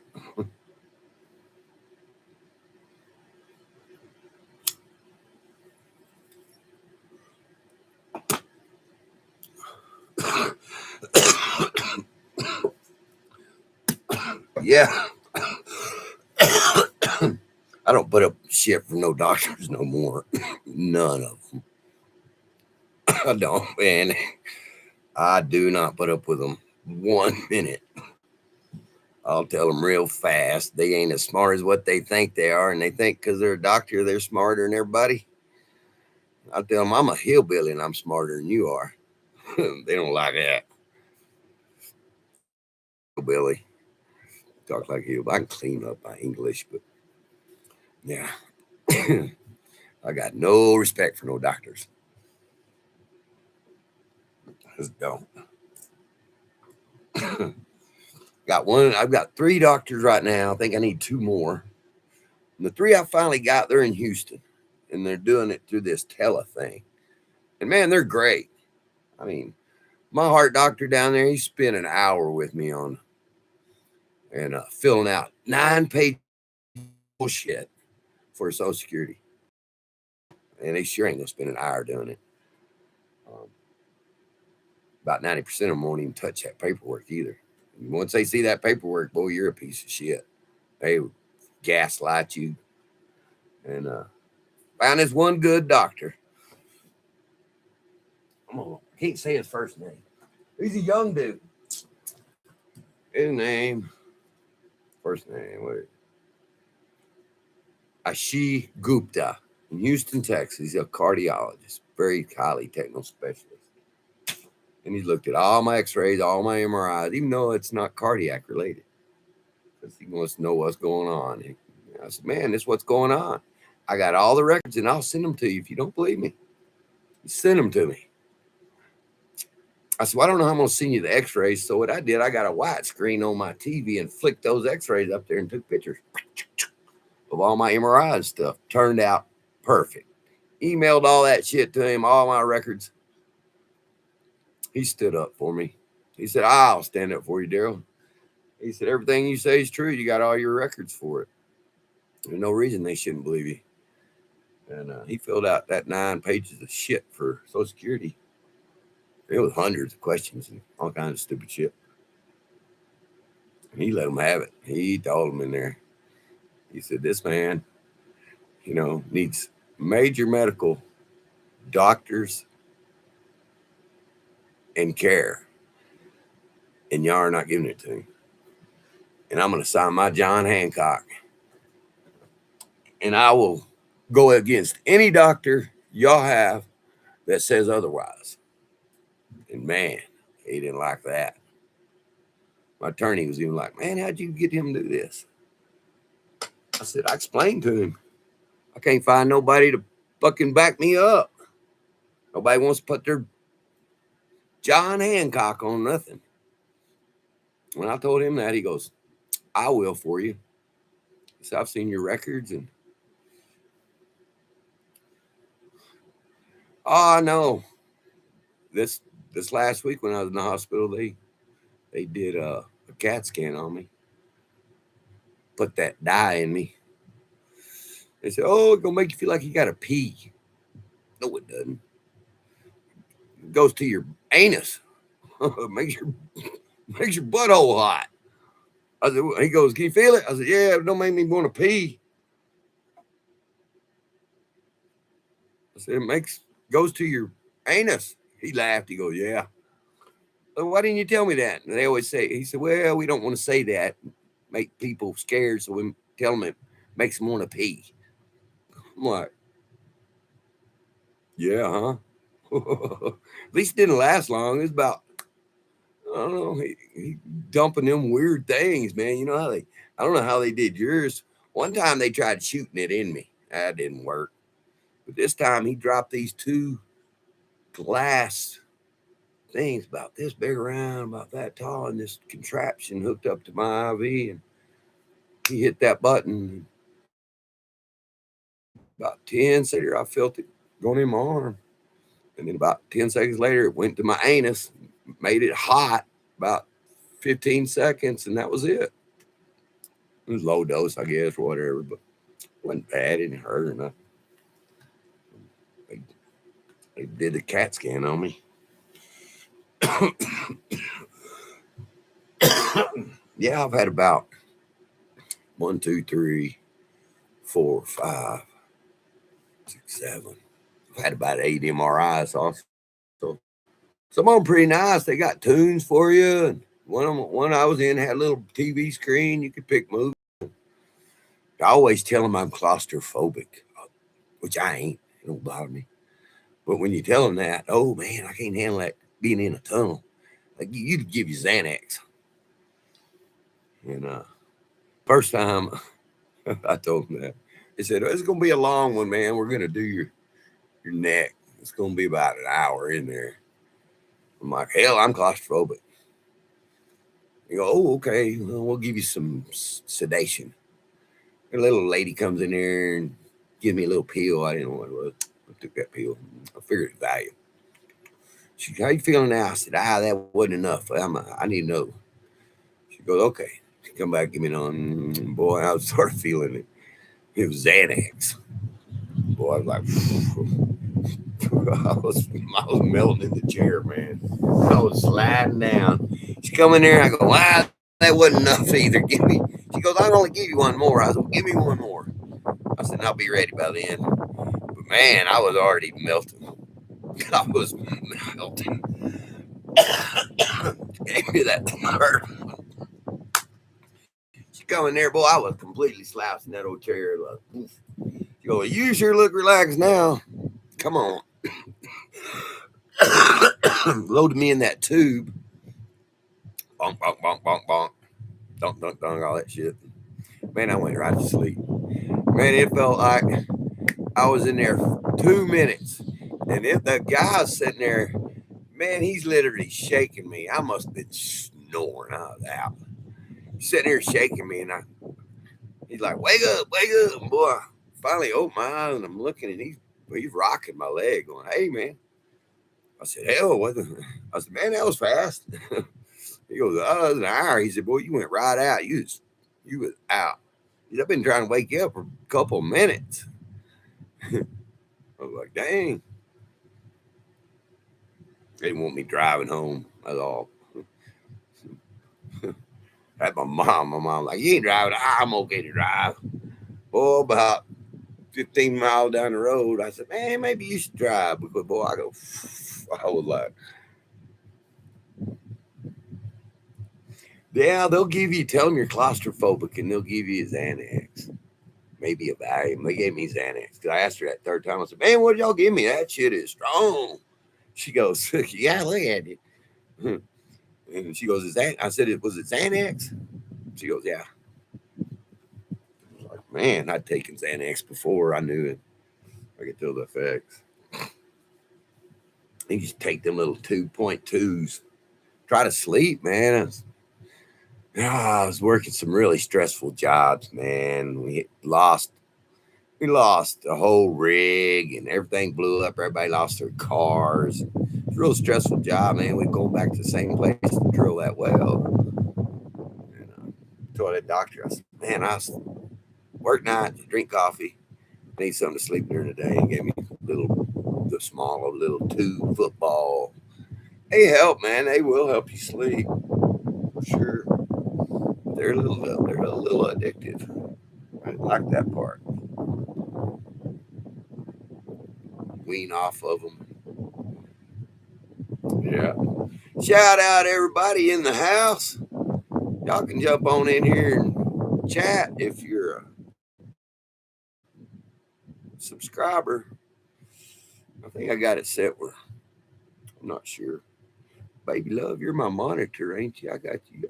I'll make you top duck duck. Top duck duck. Good. Yeah, good deal. Um, heck yeah. Hear more eyes. That one was nice. Had a little TV in there. Nice Bose headphones. A real fancy one. Yeah. I'd rather have. I told him, man, I don't give a shit about that. At this point in my life, you think I'm worried about a little extra radiation? Or you got to be kidding me. Give me that CAT scan where that, because they can see it. They can go 4D with it, man, and assign colors to different stuff to know what they're looking at for sure. The more eyes, they kind of got them, but they're not like that. The little power banks kicking on. Where's the kid? Here she is. Heck yeah. Where did I put my homemade fly swatter? Oh, you old pants. I'll put you right there. Man, this is pretty good coffee. It's what I started drinking called Kimono Dragon Blend. Man, it's really good. It's really tasty. Baby, Bella Moose, baby girl. What's up, puppy?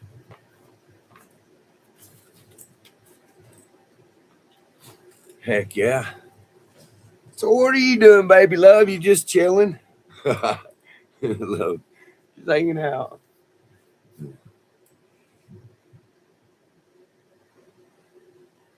We got 4 people in here.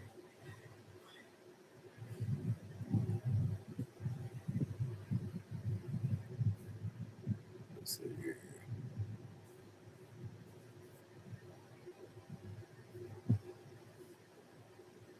Move that down there.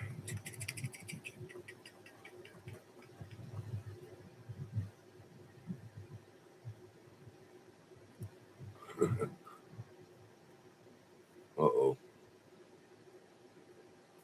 Man, I've never messed with none of this really. Let's see. Add emojis. Oh, okay. Those little dudes, huh? Oh.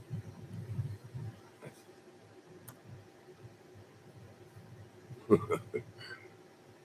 do you get them off there? There you go. Yeah, I hear you. Me too.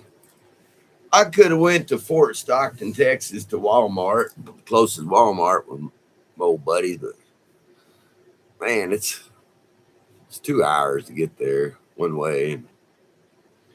Nah, I didn't want to go. Rather just kind of chill here. Went up to American Legion last night, and my old buddy wanted me to look at his phone. He got a brand new phone. He tagged on something, and man, it started throwing pop ups.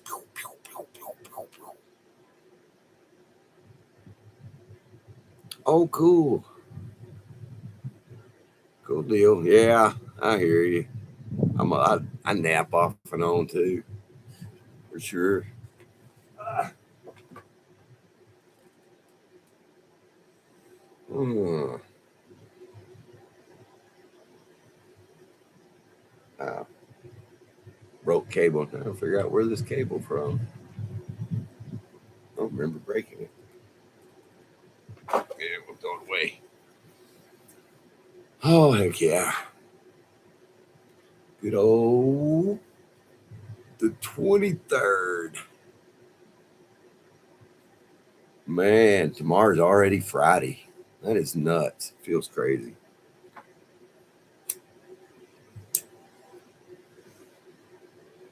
I mean, the week is just blown by. I don't know if it's me or I was watching a dude the other day. He was talking about, man, is it just me or does it just seems like everything is speeded up? And it does, man. It seems like time is just sped up. The days, the weeks, you know. Seems like everything's just hyper warp speed, man.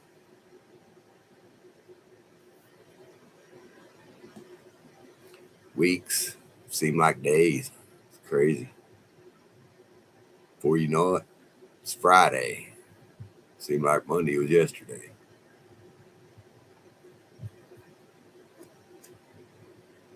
Heck yeah. Get ready, everybody. I always say this to all my friends and stuff. Get ready, Christmas is coming. I always say it real early. They're like, man, shut up. And seems like in about a month, Christmas is bang. Bang, Christmas here. I always was. I mess all my friends and tell them, get ready, Christmas is coming. It's going to be next week.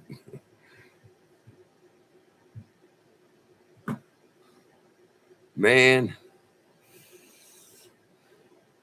my days are just, hypertension, blood pressure. My days, I'm kind of ADD, double D, just manic, The way I worked, I worked 18-hour days, it's just endless. It's just go, go, go, go, fast, fast, fast, work, work, work. And it seems like I can never slow down. I got some kind of nervous problem too. 'Cause, I told them that, and then they looked into it. That's for sure. The older we get, the faster.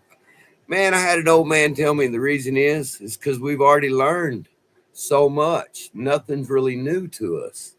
He said, now, if you was learning something new you had never seen, never read, never knew nothing about, he said, things would slow down. He said, but as you get older, most of the things you've seen, you've heard, your brain is the way it works. Like what seen a dude today, watch it. He goes, every once in a while, start walking backwards. He said, because your brain is already focused. You don't even have to think. He said, but walking backwards changes everything. He said, it reverses. He said, it reverses your brain. It totally flips it that fast. The first step you take backwards, your brain flips because it has to process that.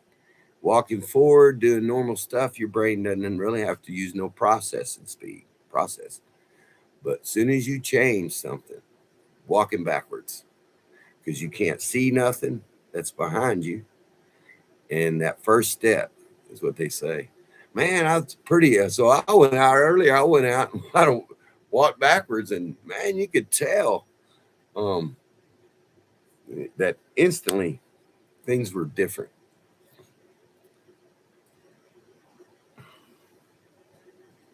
Now it won't slow down. Yeah, man, it's crazy.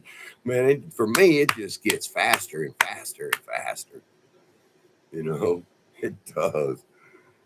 I don't really have no slow days unless I'm sleeping. That's my only slow times when I'm asleep. And I'm lucky if I can sleep 4 hours straight for one of two or three reasons. Back hurting or waking up or got to go pee. There's three reasons right there. Simple, easy. Sometimes there's more, but yeah. I know when I got out of the hospital, I got here and I slept. No shit, man. I only slept about 6 hours in those 3 or 4 days. 4 days, I slept 6 hours. I was bombed. So I told him, fuck it, let me go home. I can't sleep here. Y'all want to, you can stay as long as you want. No, I'm out of here. I can't even sleep. But I got home and I slept from 1 o'clock in the morning. I got home about 7:30 at night. Wesley dropped me off. Wesley came and picked me up. A good old buddy. He's an angel. Thank God for him. He's done all of us. He's been there for every one of us out here. What a friend. What a brother. We love you, Wesley, and I want to say thank you personally. He knows I tell him all the time. I cry in front of him, give him a hug. He makes me feel weird. Like, I don't care. At this point in my life, I don't give a shit. Nothing. Um, I'm just glad to be alive. Every day is a blessing. Um, got home about 7:30. Went to bed at 1. Got everything settled here, and me settled in and relaxed. I slept from 1 a.m., which is very odd for me, to 1 a.m. to 10 a.m. And didn't wake up not one time, not even to go pee as an old man. And I woke up, I slept so hard I was drooling. I'm like, oh man, I got some. What time is it? Yeah, really? I didn't know that. Walking, see, that changes everything. Man, I was thinking up a way to, as soon as I started doing that walking backwards thing, I'm like, man, I got to figure out a way I can look that way. Because I can't turn. My neck's jacked, my back. So I got to turn my whole body. If I turn, I got to turn everything. And I thought, man, I need a way I can look that way and maybe use a phone, a mirror. Use a mirror. But walk farther. I got some open spaces, but problem is I sure don't want to fall. I've been told, well, you fall wrong, you be paralyzed. And I fell, and man, I was almost there.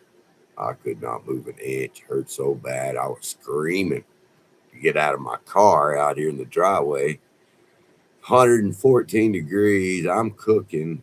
I'm thinking about trying to crawl on the ground, but I knew I'd melt my kneecaps because it was so hot I didn't have no pants.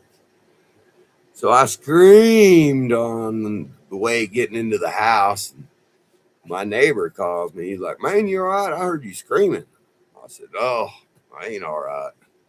He's like, man, I can hear you over here. I said, oh, yeah. That's how bad that back issue is.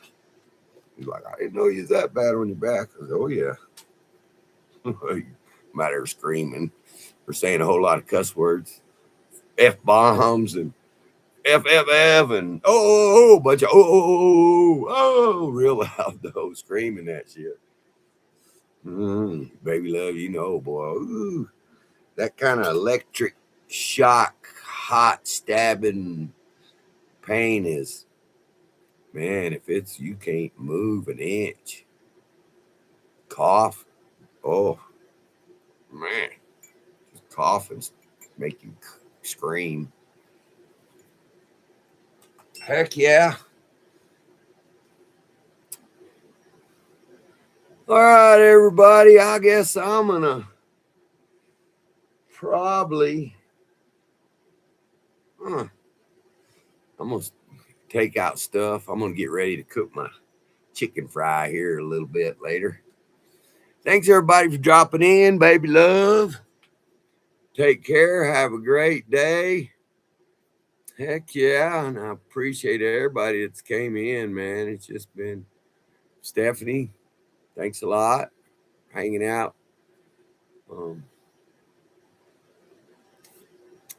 Everybody have a great night. And somebody loves you, and have a great day. And thank you for coming in.